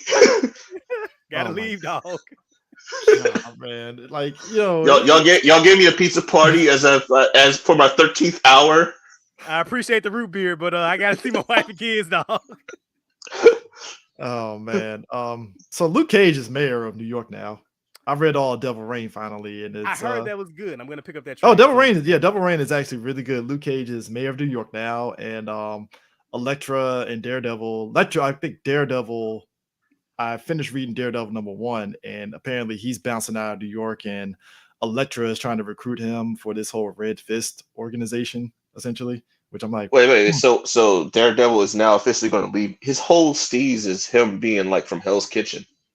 Yeah, I mean, story purposes, he's leaving New York, but he always comes back in some way, shape, or form. Because he left way back before Civil War, and Iron Fist had to be Daredevil because he had to go out of country for a minute, and then he came back. So Iron Fist was like was Daredevil for a hot minute before Matt came back. So it's like that's their whole thing is like, oh, Matt's leaving. Okay, we've seen this dance before. He'll be back. So they did a Batman where he's like, oh, okay, well, we'll have someone impersonate Daredevil. He's like, why is Daredevil's fist glowing? Don't worry about it. That was the funny thing I remember back during like pre-Civil War. Did he make it glow red? No. The fist doesn't glow red, but I think Elektra supposedly is supposed to be watching over Hell's Kitchen with her organization that she's basically running at this point. So the Red Fist. Yeah. So which is like her version of the hand. Yeah. I mean, it's a fist. look, it's Marvel. There's so many organizations that everybody is. I'm about to say, if it was truly Marvel, it would be an acronym for like financial investigative stealth terrorists. Something.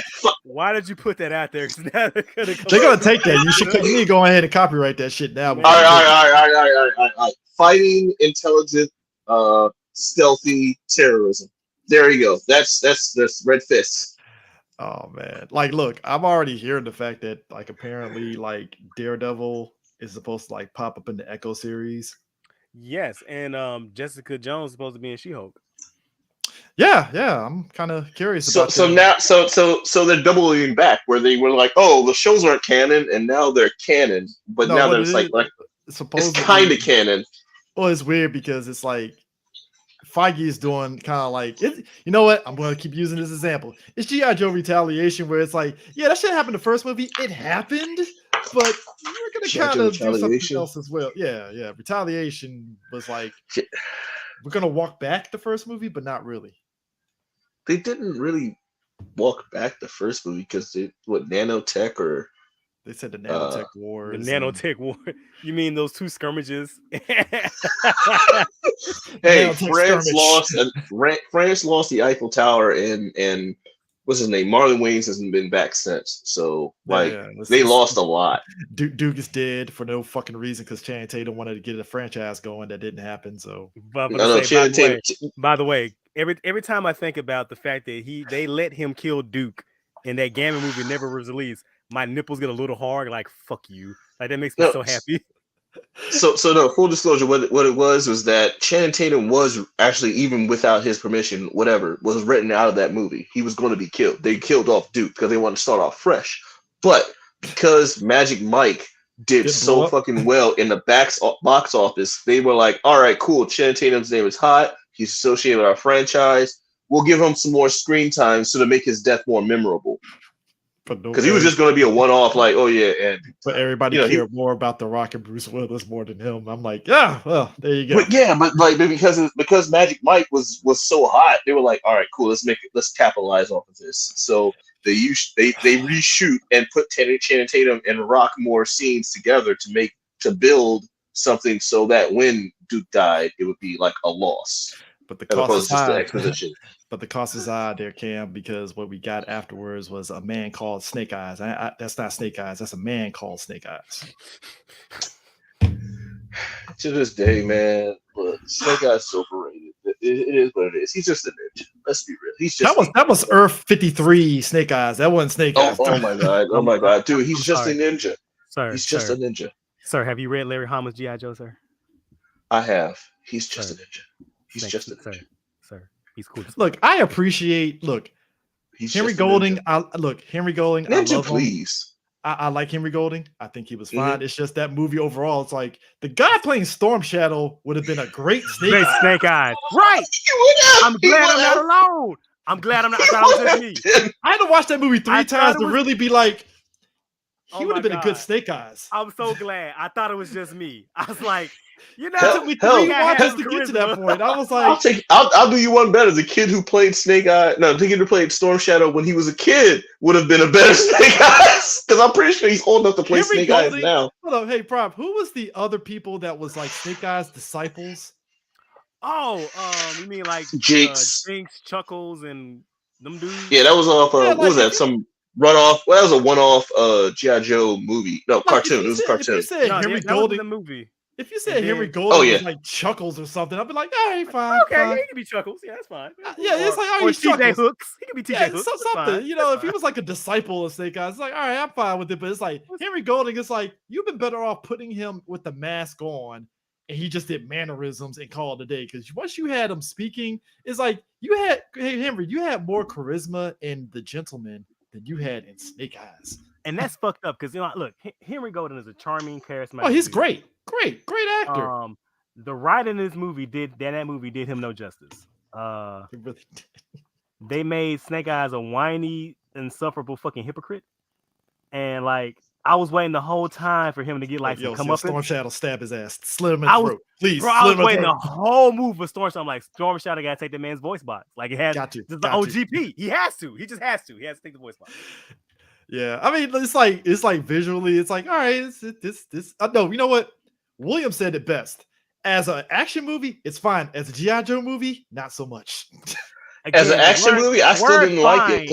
I tried to shut doing a lot of work there. I tried to shut my brain down and watch the movie as just like, you know what? It's escapism. I couldn't escape. Like it it just brought me into another trap. Like I just look, I hated it. You can't give me that movie and then throw in fucking Lady J and fucking what's her face? Scarlet and Baroness. Scarlet and Baroness. And I'm like, I want to see those two in the G.I. And what kills me is like, if you're gonna use the Baroness, why don't you just use his fucking comic book origin? Like, why would you include Baroness? Why would you go out of your way? I like the woman as Baroness, but it was like she was good. Her talent was kind of wasted a little bit in this movie. Why would you go? The look was wasted because, like, I'm sorry, I'm a whole separate subject because with Baroness is like you need like that BDSM vibe from her. I got none of that. It took me a minute to get used to her because, like, I'm not comfortable with baby Baroness. Like, I'm not exactly. Look, if they had Destro in a scene just for one scene with those two, fine, cool. But that's my thing. Why would you go out of your way to include the Baroness in the fucking Snake Eyes movie, but don't use Snake Eyes comic book origin? I don't understand that. Like, what the fuck are y'all doing? That's that. You know what? Yeah. But you know what? But yeah, going back to it though. Yeah, I don't think I think Finn Jones is not coming back as Iron Fist. That I think that's done. I mean, he sucked as Iron Fist. He looked like Justin Timberlake from It's Gonna Be Me. That second Fist, he improved. I keep telling folks like second season was good. Second season he became. Actually, you know what? Not even second season. His appearance in Luke Cage second season, it was a better Iron Fist, or more like the Iron Fist I would want to see than anything I've seen so far. Because I hated him in season 1. I hated him in Defenders. Like, Defenders was the worst. Like, with a passion. I rewatched it, Defenders, and I'm like, this shit it's still just as bad as you remember the first time. Actually, it should be worse now that you know better. It should be worse when you watch it again because you realize, like, wow, they really just amped up the whininess. And I heard Feige really I think the reason why he brought back Charlie and he wants the other chick back from Jessica Jones is like he really liked the actors in that role. It was just everything else. So it's like, I mean, like, let's be real. Like, Daredevil got what, 4 seasons? 3 seasons. Well, three seasons. 3 seasons. Yeah, they got 3 seasons. Daredevil and Jessica Jones got 3 seasons. Luke Cage got 2. Wait, Jessica Jones got 3 seasons? Yeah, 3 seasons. Nobody. Yeah, that's the thing. 3rd season. Wait, no, there was no 3rd season of Jessica. Yes, it was. It did. Yeah, her friend literally got arrested at the end and got thrown into the raft. Wait, no. Did I miss a season? Yeah. Hold on. I hear you talking. Second season was her mom. Her mom came back as a superpowered individual. 3 seasons. And the 3rd season was about like her friend becoming Wildcat, and she was drunk with power and stuff. And by the end, she got thrown into the raft. Okay, I do remember that part. So there was no 3rd season. Yes, it could not have been. I forgot the central conflict of the 3rd season, but Wildcat. Because first season, the villain was Purple Man. Wasn't the 3rd season the one where homegirl, she was her lawyer friend was like her life was falling apart and that dude committed suicide and framed her for it? Yep. No, because remember my favorite character arc was the former drug addict who became like her CI. Who then became her. And then in the 3rd season, he's working for another company. Yeah, working for you're right. Yep. You're right. That's what it was. Because the 1st season he was a junkie. 2nd season he cleaned up his act and was like integral, but he was underappreciated. 3rd season. We will put respect on the Red Power Rangers name, sir. Yes, we will. You're right. My bad. First of all, the Red Power Ranger and me and CJ, we go back and forth with this one. The Red Power Ranger curse also is kind of a blessing because every other person who also branches out from Power Rangers has also been a Red Ranger. Yeah. It's a curse and a blessing. Like, some dude with 2 of them were arrested. I'm just casually just brushing off murder. I mean, one guy, whatever, but still. I mean, murder and fraud. Who hasn't? all the Black Red Rangers came out pretty much unscathed at this point. Clean, good, not problematic at all. They're fine, great. I think honestly, between the blue and the pink are the most safest of all the Ranger colors. Yeah. I'm gonna say Johnny and Bosch is doing pretty well for him. Yeah, he's done all the voicing all the Shonen Jump characters at this stage. I mean, fuck, like, just taking all the roles. He's actually a really good dude too. I met him. I've met 2 Black Rangers and 1 Red Ranger in my real life. Well, actually, technically the Green Ranger too, but I'm not gonna go. Who hasn't? But at this point, if you haven't met JDF, I mean, who had? Look, like, you throw a rock, everybody has seen it. I have not met him, but I've been in the same room as him, like I think at least 4 Okay, times. so that's me and the Green Ranger. I've been in a room with him, and then I left said room because I could not stand to be in a room with the Green Ranger. Whatever happens, like I can never either I couldn't get in line or something come up. Like I've never actually met him face to face, but we've existed in space before. So the original Black Ranger and the original Red Ranger. I met them at Awesome. You met Papa John? At a convention, at Awesome Con. I met him at Awesome Con at it was at a bar. It was I don't remember which convention. It was like the second one. It was the second one. It was the second Awesome Con. I was just meeting friends at a bar, and she comes to me and she goes, either I just saw the Black Ranger or Wayne Brady at the bar. I'm like, most likely it was the Black Ranger. So I walked over there, and I'm not starstruck. I've seen celebrities, but I ain't gonna lie. I did have that moment where I was like, oh, okay, let's do this. Walked us to the Black Red Ranger. I'm like, hey, man, y'all big fans. I'm a big fan of y'all. Like, I've known y'all since childhood. It'd be an honor for me to buy y'all a drink. The Black Ranger goes, nah, man, I'm good.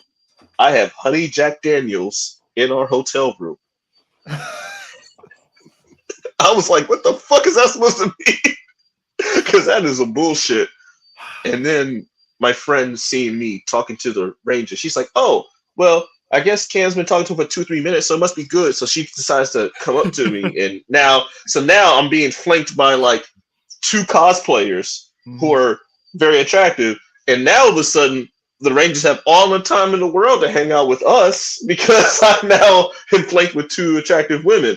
And then the Red Ranger, I remember specifically, he looks at my friend's cosplay and goes, I like your colors because she has red in it. And I was like, really? I bet you that works though. I bet you that works. And ever since then, like, also, CJ, you like, what, you're 6'4", right? Yeah. All right. The first thing I noticed about both Rangers is they were short. Yo, I'm tall. No. Like, yeah. I towered over my childhood heroes. That's not a feeling you ever want in your life. Like Karen Ashley is understandable because I knew Karen Ashley was short even back in the day. So that's like, all right, I'm cool. Nah. This is who's the version of Black Ranger? Walter Jones and Papa John. Yeah, I towered over both of them. I'm only 6'2". Look what you started, man. You got him saying Papa John. Hey, it's a term of endearment. We got to keep that going now. So that's like the second person that we've got to say Papa John. So I walk up to them and I tower over them, and then he says that corny ass, "Oh, I like your colors," and I'm sitting here like, "Oh God, I bet this works too." And I just lost all respect for like my heroes because one drinks honey Jack Daniels and one is terrible at picking up women, and it's just. To be fair, Papa John was a dad at that point. Was about to be a dad. He had his arms. He had his arms from still Power Ranger days. I know what he was doing when he had that oversized shirt, but the arms cut off. I know what he was doing. Gotta show the gun show. Show he ain't. Yeah. But yeah, never meet your heroes at a bar. Hey, I've met some here. I met some of my heroes, and sometimes I'm like, what? And other times I'm like, yay. So But speaking of which, we talked about journalisms earlier. Over the weekend, the good old folks at Forbes magazine, those crack shot journalists that they are. I don't know who was writing the article. It's like, did you not watch the end of Endgame? And did you not watch Falcon Winter Soldier? This motherfucker was like, well, we can't confirm or deny if Sam Wilson's going to come back as Captain America. And I'm like, bro, hold up. Did you not? Okay, bro. The fucking tweet where they're like, Anthony Mackie's returned to the MCU, but it's not as the sidekick, the Falcon. He's playing the same character, it's just a different mantle. You absolute peon. And I was like, even if you didn't watch Falcon Winter Soldier, that's fine. But you saw at the end of Endgame, he got the shield, which means he's Captain America. Well, no, nah, man. Nah, he didn't get the Disney Plus DLC, so he don't know what's going on. He didn't get that paywall. It's fine. Right. You know what I'm saying? Like, whenever at Forbes only can afford like the WB. Hey, look, you didn't see the countless commercials that played during the NBA fucking bubble fucking commercials. You didn't see? Okay. Nah. And on top of all that, he never picked up not one Twitter account. I know people that didn't watch Falcon Winter Soldier that asked me, that was like, oh, so the guy that played the Falcon is going to be Captain America. I was like, oh, yeah, because of the show. And it's like, all right, cool. I'm going to check out the movie. I'll probably check out the show. And I'm like, all right, cool. At least they know from a commercial, right? But you mean to tell me this Forbes dude is like, nah, I can't confirm or deny. And then Captain America himself came through. Captain Ally came through and was like, oh, he's Captain America.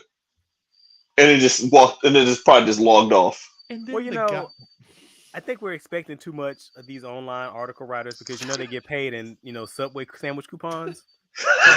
First of all, Prime, you're being nice about Subway sandwich coupons. I was about to say $3.50 and maybe a 50-cent off a Subway sandwich. They get a jungle juice and a.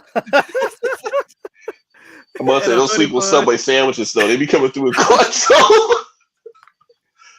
Oh man. I will take a free Subway sandwich for a clickbait article. Because my man came through. There was a second dude for Forbes that was like, well, I don't know why they did Falcon Winter Soldier just to get to the same point. And I'm like, okay, dude. Like, again, even if you didn't like Falcon Winter Soldier, the whole point of that story was Sam was very much unsure if he should take the mantle, which was like the comics, because it was like, yo, I don't know how people are going to like me in the role. I'm unsure of myself, which that makes sense because you're taking on a big mantle. Yeah, you're going to be very unsure. It's a huge shadow. It's a huge shadow to be cast under. And speaking of the comic books, so Sam, what's with you just randomly waking up deciding one day you back to being Captain America? What's up with that? Hey, sir, you know what? Even I was sitting back and I was like, Marvel, I understand synergy, but you're going to have to like. You didn't give no explanation, no story, no build up. It's hey, look, next week, the nigga was Captain America. I was like, what the fuck? Look, Prime, here's the thing. I respect the fucking brand right there. I was like, fuck it. He's Captain America. Fuck it. I don't give a shit. Fuck it. Right. I was like, last week he was the Falcon. This week he's just back in the sky. No explanation. No. Okay. All right. Cool. Okay. Cool. The shield was in his closet the whole time. Sure. You ain't know? Right. Okay. He woke up and it was like it should have been like a post-it note where fucking Steve was like, "Yeah, Sam, I got you a shield. Meet me here." And that's it. It's like, did he just wake up? He put on the wrong costume when he got outside. And was like, "Well, fuck it. I just keep it going. It's good." Damn, Cap's back. All right, shit. All right. I didn't read the script that day, but cool. Right, yeah. We had two choices. We had Winter Soldier or Punisher. So you got Bucky Barnes or Frank Castle. Who you gonna pick as Captain America? Yeah, it's weird to me because the dude for Forbes emboldened the dumbass idiots online like that's not my Captain America. And I'm like, oh boy, here we go. I mean, yeah, if you were January 6th, yeah, that's not your Captain America. Yeah, sure, of course. I was saying, well, to be fair, if you're January 6th, Captain America's not your Captain America. Of course. We didn't vote him. Look! I was disgusted seeing some motherfucker have an actual Captain America shield on January 6th. I'm like, I'm more offended at the Punisher logos on January 6th. They have a Captain America logos on January 6th. Look, that road was gone for me once cops saw co-signing. Which that's a good segue, sir. Because okay, how do y'all feel about the Punisher being part of the hand? Like, I dig it, but like the symbol change is weird to me. The symbol change was a knee-jerk reaction that we did not need. Yeah. But I love the discourse. So here's the thing. I love the discourse more than I love the actual thing. Do I give a shit about Wanda and WandaVision and Doctor Strange 2? No, but I love the discourse. It's like, oh my God, why is she so evil? And me and Prime were like, guys, did you not see the fact that she was evil at the end of her show? Like, no. Fuck that bitch. No, They didn't get the DLC. Evil. They didn't get the DLC, so they still think Wanda's a pure girl. Prime. Sam Raimi literally told you as soon as Dr. Strange was like, hold up, I didn't tell you America Chavez's name. She's evil, guys. You're gonna have to fucking eat that shit. I'm sorry. What kills me is all the Wanda stands who quote that fucking line where she's like, when you break the rules, you're a hero. When I do it, I'm a villain. And people are like, yeah, it's not fair. It's not fair. Y'all, the movie? She was quoting that line in the villain monologue. Like, what the fuck? No. Watch the context of that scene. She went from orchards in California to, oh shit, we're in hell now. Right. Like she was fucking monologuing. Let's be real. Let's be really real. She lost the D batteries, and she been mad ever since. And then she said, I'm going to get some kids to make up for it. Oh, the kids ain't real? They're going to be. And that's pretty much Doctor Strange 2 the entire time. Which, if you read comics, everybody in the comics until the kids actually became real, like Wanda, they're not real. Like Professor X told her, Magneto told her, Hawkeye told her before he tried to put an arrow in the fucking fake ass kids before he got fucking, blammo. Yeah. Those floating arrows will always do you in. Who'd have thunk? Arrows with TNT sticks would do you in. Who knew Hawkeye had the right idea in fucking House of M? He about ready to put a fucking arrow in them goddamn kids. Like, nah, Wanda, we gotta go. Hey, look, okay, shout out to Hawkeye, whoever writes for him anytime he's mentioned with ultra powerful people that have one vulnerable spot that he knows of because friends talk too much.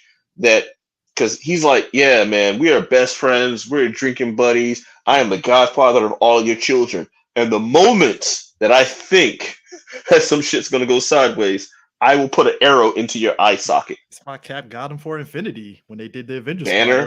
Banner and Wanda. Two closest friends. He popped Banner in the head before he transformed in Civil War 2. Was it a stupid ass moment? Sure. But he's like, fuck it. I know what's up. He knew he had a shot. He knew he had to take it because he knew the result was going to be worse. I saw a tint of green. Sorry. Gotta go. Yeah, you gotta go. You gotta go. Oh my god, man. I did not my Captain America folks had me in tears. I was like, bruh, what are we doing here? What are we doing here? Like, again, the discourse is better than the actual issue. It always is. Frank Castle changing his logo made them way more matter than I could ever do in any repost I did. So I loved it. I love the story in the book where the Hand only recruited him because they told Punisher, hey, we can get your wife back. And he's like, all right, and sure. Punisher's like, I've been doing this the whole time. Sure, I'll be at peace now. And now he's starting to be like, I don't know if I want to work for the Hand now. And I'm like, bruh, once you're in bed with the Hand, you're in bed with the Hand. Sorry. Them's the rules. Like, it's blood in, blood out. Basically, it was like, I mean, it's like, they really was like, I mean, if you leave, we're just gonna take your wife, and she's dead again. So take your pick. So that really should be a Punisher book, blood in, blood out, though. I mean, I'm surprised it isn't, but it's probably going to be. If they follow the same suit of copying things, then blood in, blood out style of Punisher in the Hand would definitely work out. Again, I just love the fact that the reason behind them changing and the storyline made them so more matter than anything I've ever known. It made Blue Lives Matter guys pissed off. I'm like, guys, you why are you mad? You now you care? Now you care? I'm gonna say you weren't right. We'll say anyway. And then there's a separate hashtag, still my logo, or so. Oh, that was something stupid. Hold on, Prime. The skull shall rise again. Hold up, say that again, Brian, for people that didn't hear that. And you weren't buying the book in the first fucking place. Exactly. Fucking Ted that worked 20 years for the police force was not buying fucking. Like, see, you ain't buying it. You didn't even know about Dolph Lundgren. Shut up. Exactly. I would say, show me Charlie from Precinct 15, his pool list. Show me his pool list right now. Let me find out that he was part of Punisher War Journal subscription back in 1984, and then I will take his word for it. I call horseshit because he probably don't even know what Punisher War Journal is.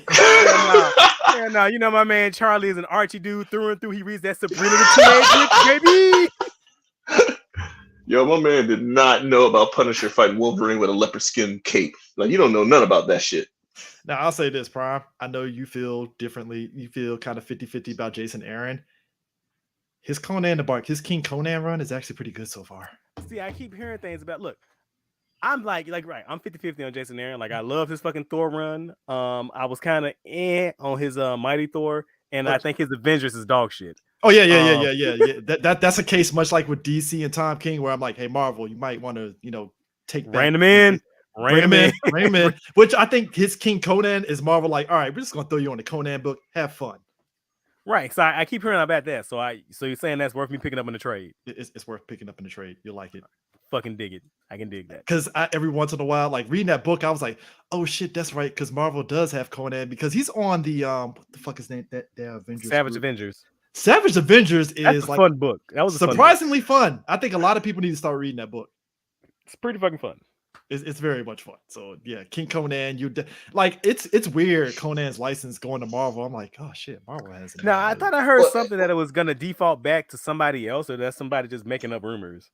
So I just well, not recently, but I did maybe maybe a month ago or whatever. But I did a character of the week on Conan, and I found out the reason why he bounces back is because he's part of the free reign or free public, kind of like publicized, a public domain style of characters. Oh, really? So like Thor, Hercules, all these characters that are kind of like open domain are. Like if you can grab it and maintain it long enough, then you can do a property on it, which is why he bounced from like underground comics, magazines, comic strip, and Marvel.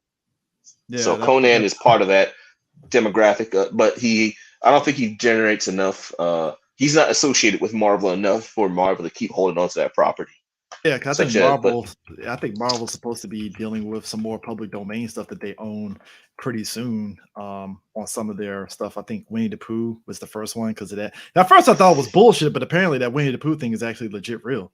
Yeah, it's real. That's again, just one of the main arguments against public domain stuff, where it's just like, oh my god. Which I mean, I get because I get it on the aspect of no one company should own, have just the copyright for that one character. It should be public domain, but there's did we actually? Well, it depends on the character, though. Yeah. It's hypothetically, if Marvel or DC decide to make a Jesus Christ comic book and feature Jesus as a superhero, do not tempt them, sir. Do not tempt them. They tried this shit, and it was like, hell no. Hold on. When DC was it called? Second Coming? Yeah, it was like Second Coming, where Jesus came back when there's a world of superheroes. Get out of here! Are you serious? It was gonna be published by DC, and it got booted because the soccer moms were complaining.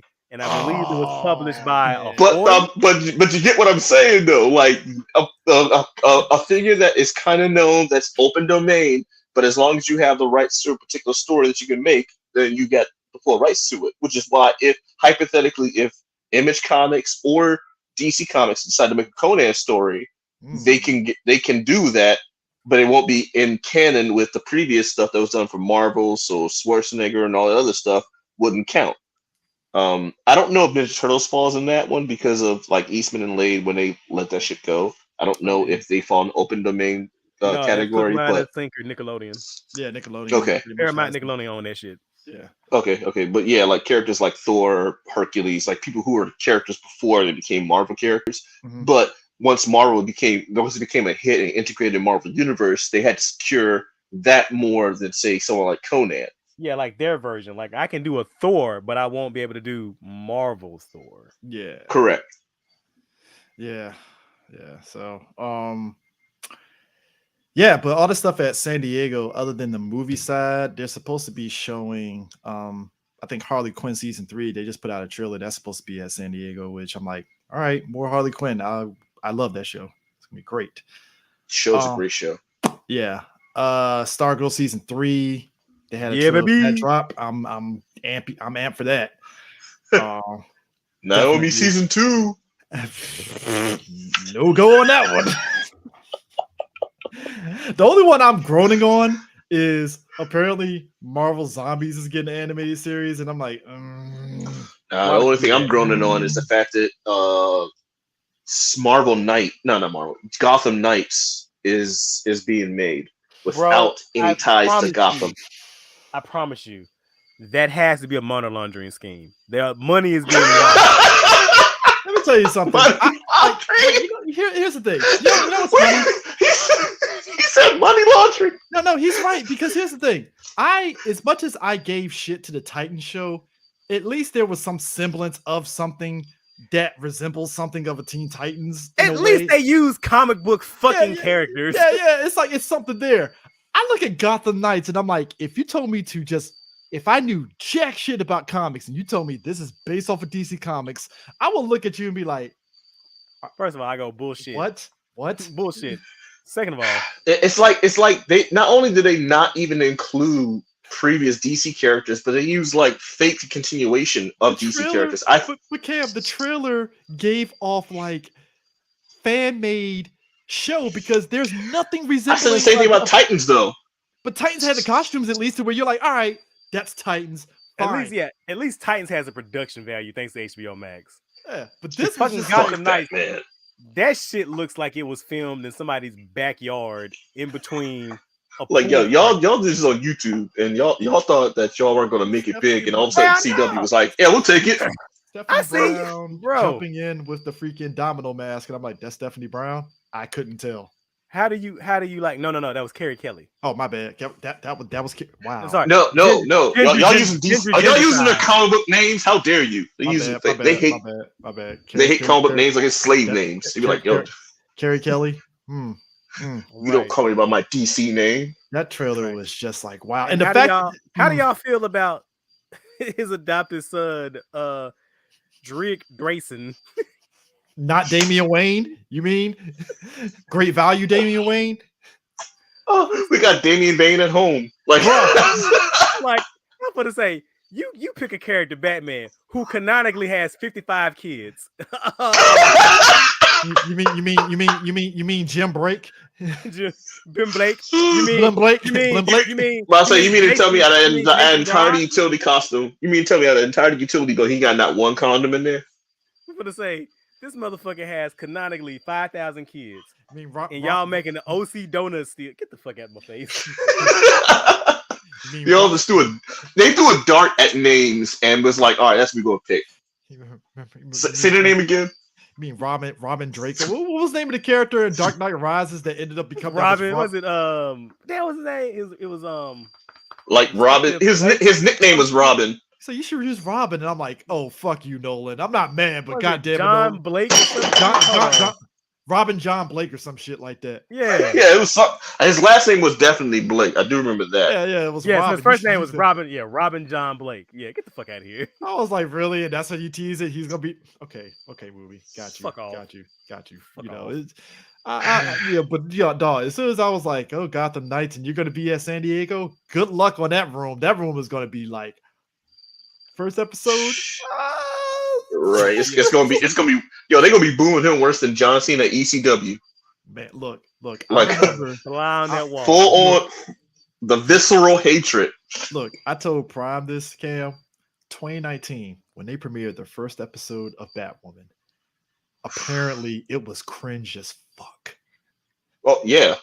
And when I saw the first episode, I was like, yep, and those stories were 100% true because that first episode was cringe as shit. Garbage. Woo! That was the first realization that CW was definitely pandering.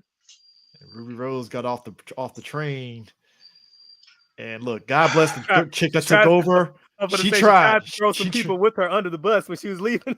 She was like, nah, bro, Ruby, it was you. That was you, Ruby. That was you, Ruby. Look, was it her though? Because like look, the chick that tagged in as a new Batwoman. God bless her. She's a great actress. It's just what she was given did not help her.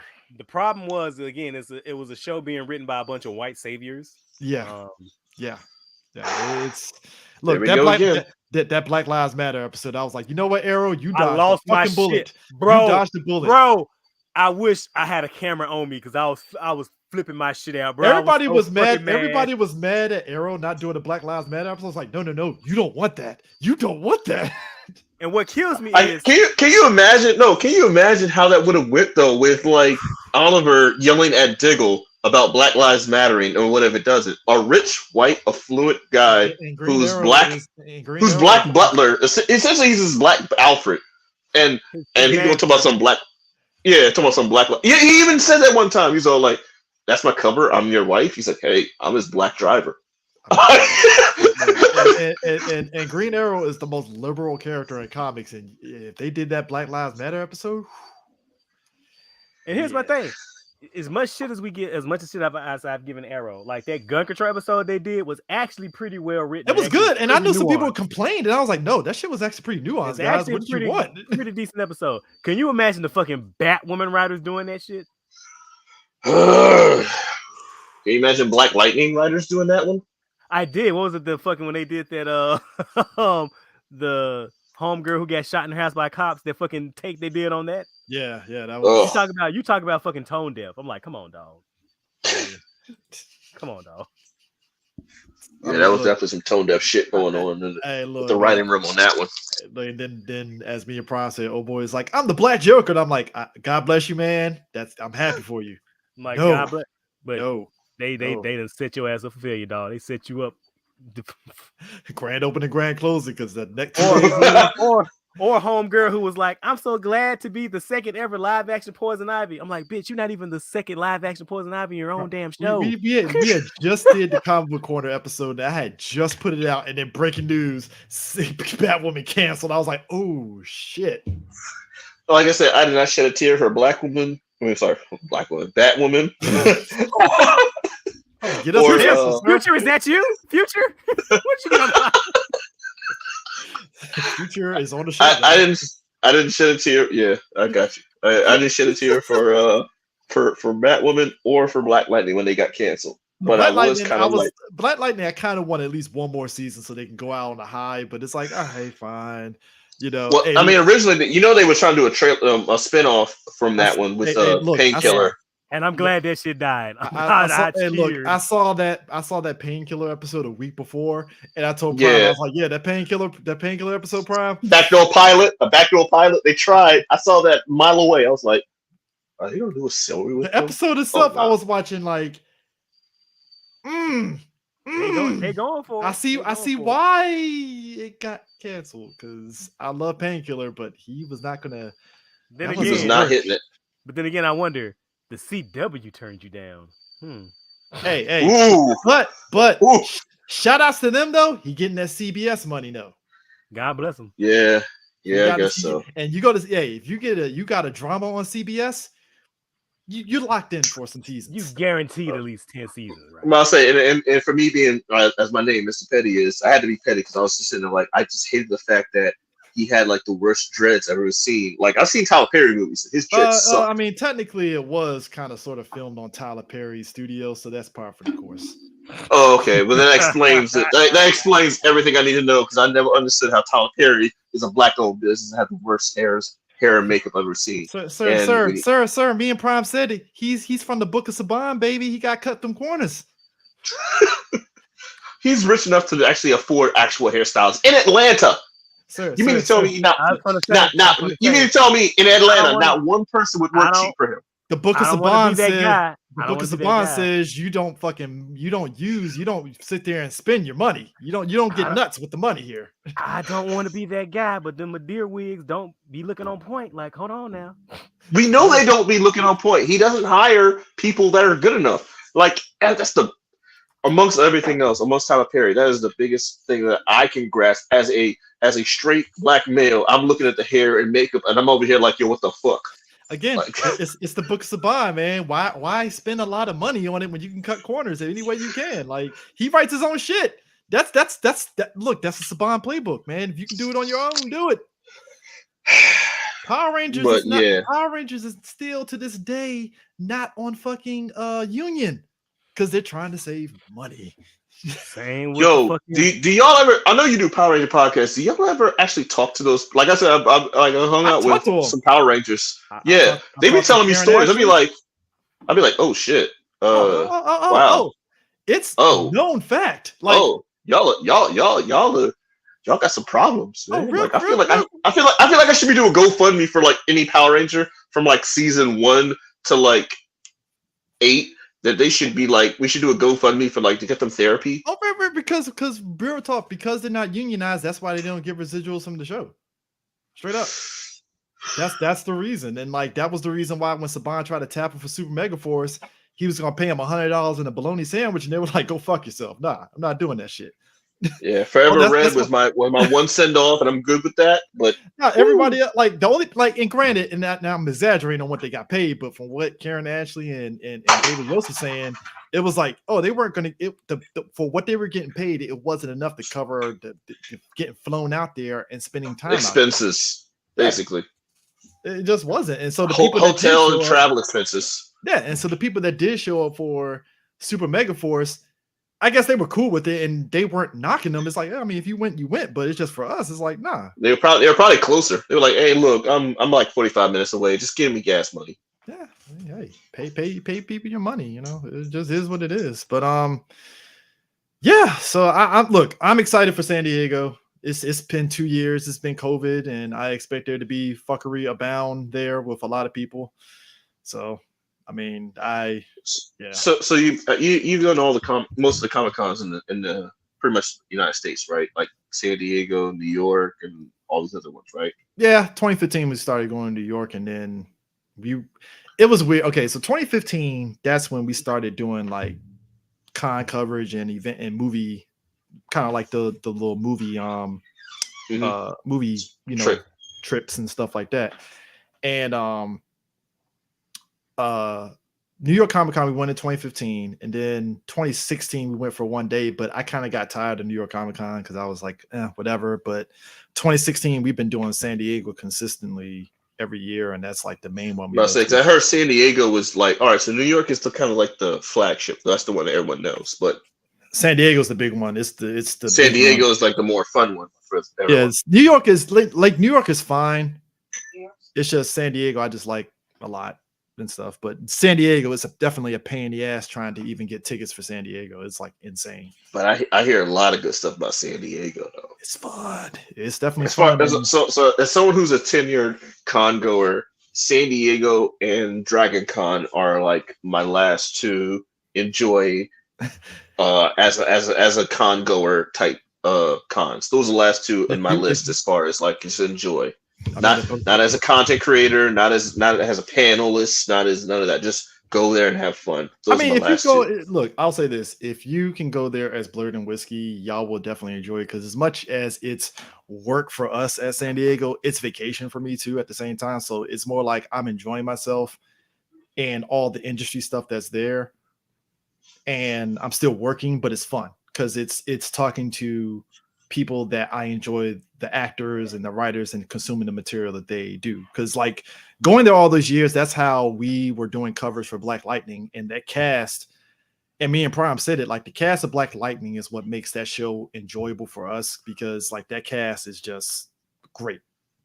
I love them. Like they got that camaraderie and everything, and it's like top to bottom when you talk to them, especially Crest. Like we know Crest from fucking Living Single. You're Living Single. Yeah, we know him from that. Scooter, yeah, we know him as Scooter. And like he knows we know him as Scooter, and he embraces that shit. Like, hey man, I love it, and I was digging them since day one. So it's like when you go there and you start, especially when you see other Black actors and actresses and stuff, and they see other people from Black outlets there, it's like a boom, boom, boom, connection synergy right there. So might be something I have to talk to the boys about. Yeah. I told Prime that. I mean, Prime had to regulate at a convention some years back, and I'm like, Prime, you should really be like doing. You should really just flex the podcasting aspect to you. I really should, man. I don't know why I'm not. I mean, look, you already got in your title Doctor Who cosplayer winner here. You know, you should just really flex that and just really go in. Be like Doctor Who influencer. I fucking should. Because the last con I went to, somebody was like, "You're not in costume." I'm like, "Motherfucker, it's 105 degrees outside." Which is ironic because Prime is always in costume, even at work. I've seen him flex the suits at some points, and I'm like, "Oh, so you just out here just flexing suits?" Basically, like you just over here being a filthy casual while still in cosplay. I got you. Got you. Right. I see it. I see you, Prime. That's what I'm like, Prime is just going ahead and just be Doctor Who influencer, and I'm like, nobody's gonna question it because it's like it's Prime. Like he can do that. Like I keep saying, I'm like, I am this close to starting a fucking podcast. Like I'm waiting for Chris Chibnall to fuck up one more time. So as like what, Doctor Who podcast? Yeah. This Prime just goes on a rant, and them numbers are gonna blow up. Like, let me tell you what this motherfucker did. I'm like, oh shit. This Hey. So what? So let me ask you, man. What's stopping you from right now doing a podcast for Doctor Who? Time, energy, my job. That's fair. Time and energy. I got you on that one. Just record, pre-record, and then post-edit later. That way, get 4 or 5 episodes in your pocket. So the next thing you know, you don't have to worry about being specifically on a weekly basis. Just take an hour out of your day, record something, another hour of your day to edit it down. Boom. You might waken a monster there, Cam. You might do that. Hey, that's what I'm here for, man. I'm gonna be what was that quote from Doctor Who? Something about Wolf. But anyway, I'm gonna head out though because I'm actually about to iPad's about to die. Yeah, we're about to wrap up anyway. Yeah. But anyways, that is Comic Book Corner for this week. Like I said, next week we're gonna be at San Diego. Probably be doing live on IG. But before you go, sir, where can people find your stuff with Blurred and Whiskey and all y'all stuff? Blurreds and Whiskey. You can find us on YouTube. Literally type in the word Blurreds and Whiskey. I made sure of that because I don't like the end part. Because there's no other podcast named that. So boom. Well, actually, sometimes we type in Blurreds and Whiskey wants to autocorrect with Beards and Whiskey, which I'm telling them yo, we should also capitalize on that name too. But Blurreds and Whiskey on YouTube, Blurreds and Whiskey on Twitter, Blurreds and Whiskey on IG, Blurreds and Whiskey on TikTok. Look for all those. You'll find all of our contents. You also will find on a weekly basis Blurreds and Whiskey Thirsty Thursday, where me and another co-host, Rick Stroh, we get together and make weird, great, and sometimes tasty drinks. Thirsty Thursdays. Awesome. You already know where you can find me and Prime. We're all Prime more so than me is shit posting on Twitter, and I've been digging the shit posting. So God bless him. That people take his shit posting seriously, and I'm like, I live you for guys that don't shit. understand. He is shit posting. He is not serious, or maybe he is serious. I don't know. That's You the never hardest know. shit posting. You maybe sometimes I am, maybe I'm not. A lot of truth is said in jest. So yeah, some people that follow Prime are not picking up on that because I think Prime mentioned a couple of weeks ago is do people that follow me not realize I shit post?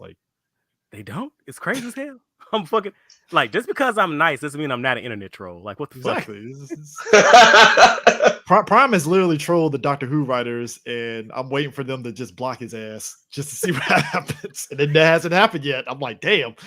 Did you see that one dude when I was posting, and he was like, well, what tokusatsu shows do you watch? And I went, I don't watch that shit. It's for children.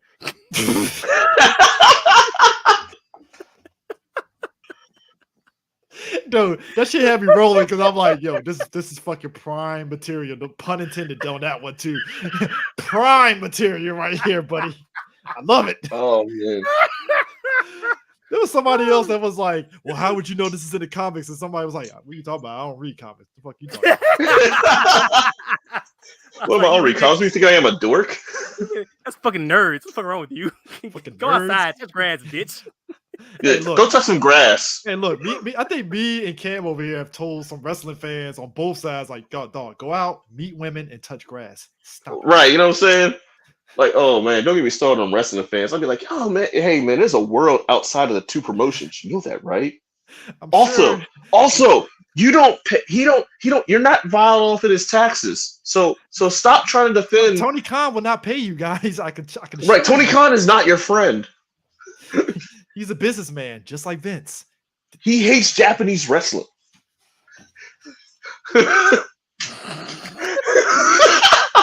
He really does. I'm just telling you right now. He just fakes like he. I'm laughing because that shit's true.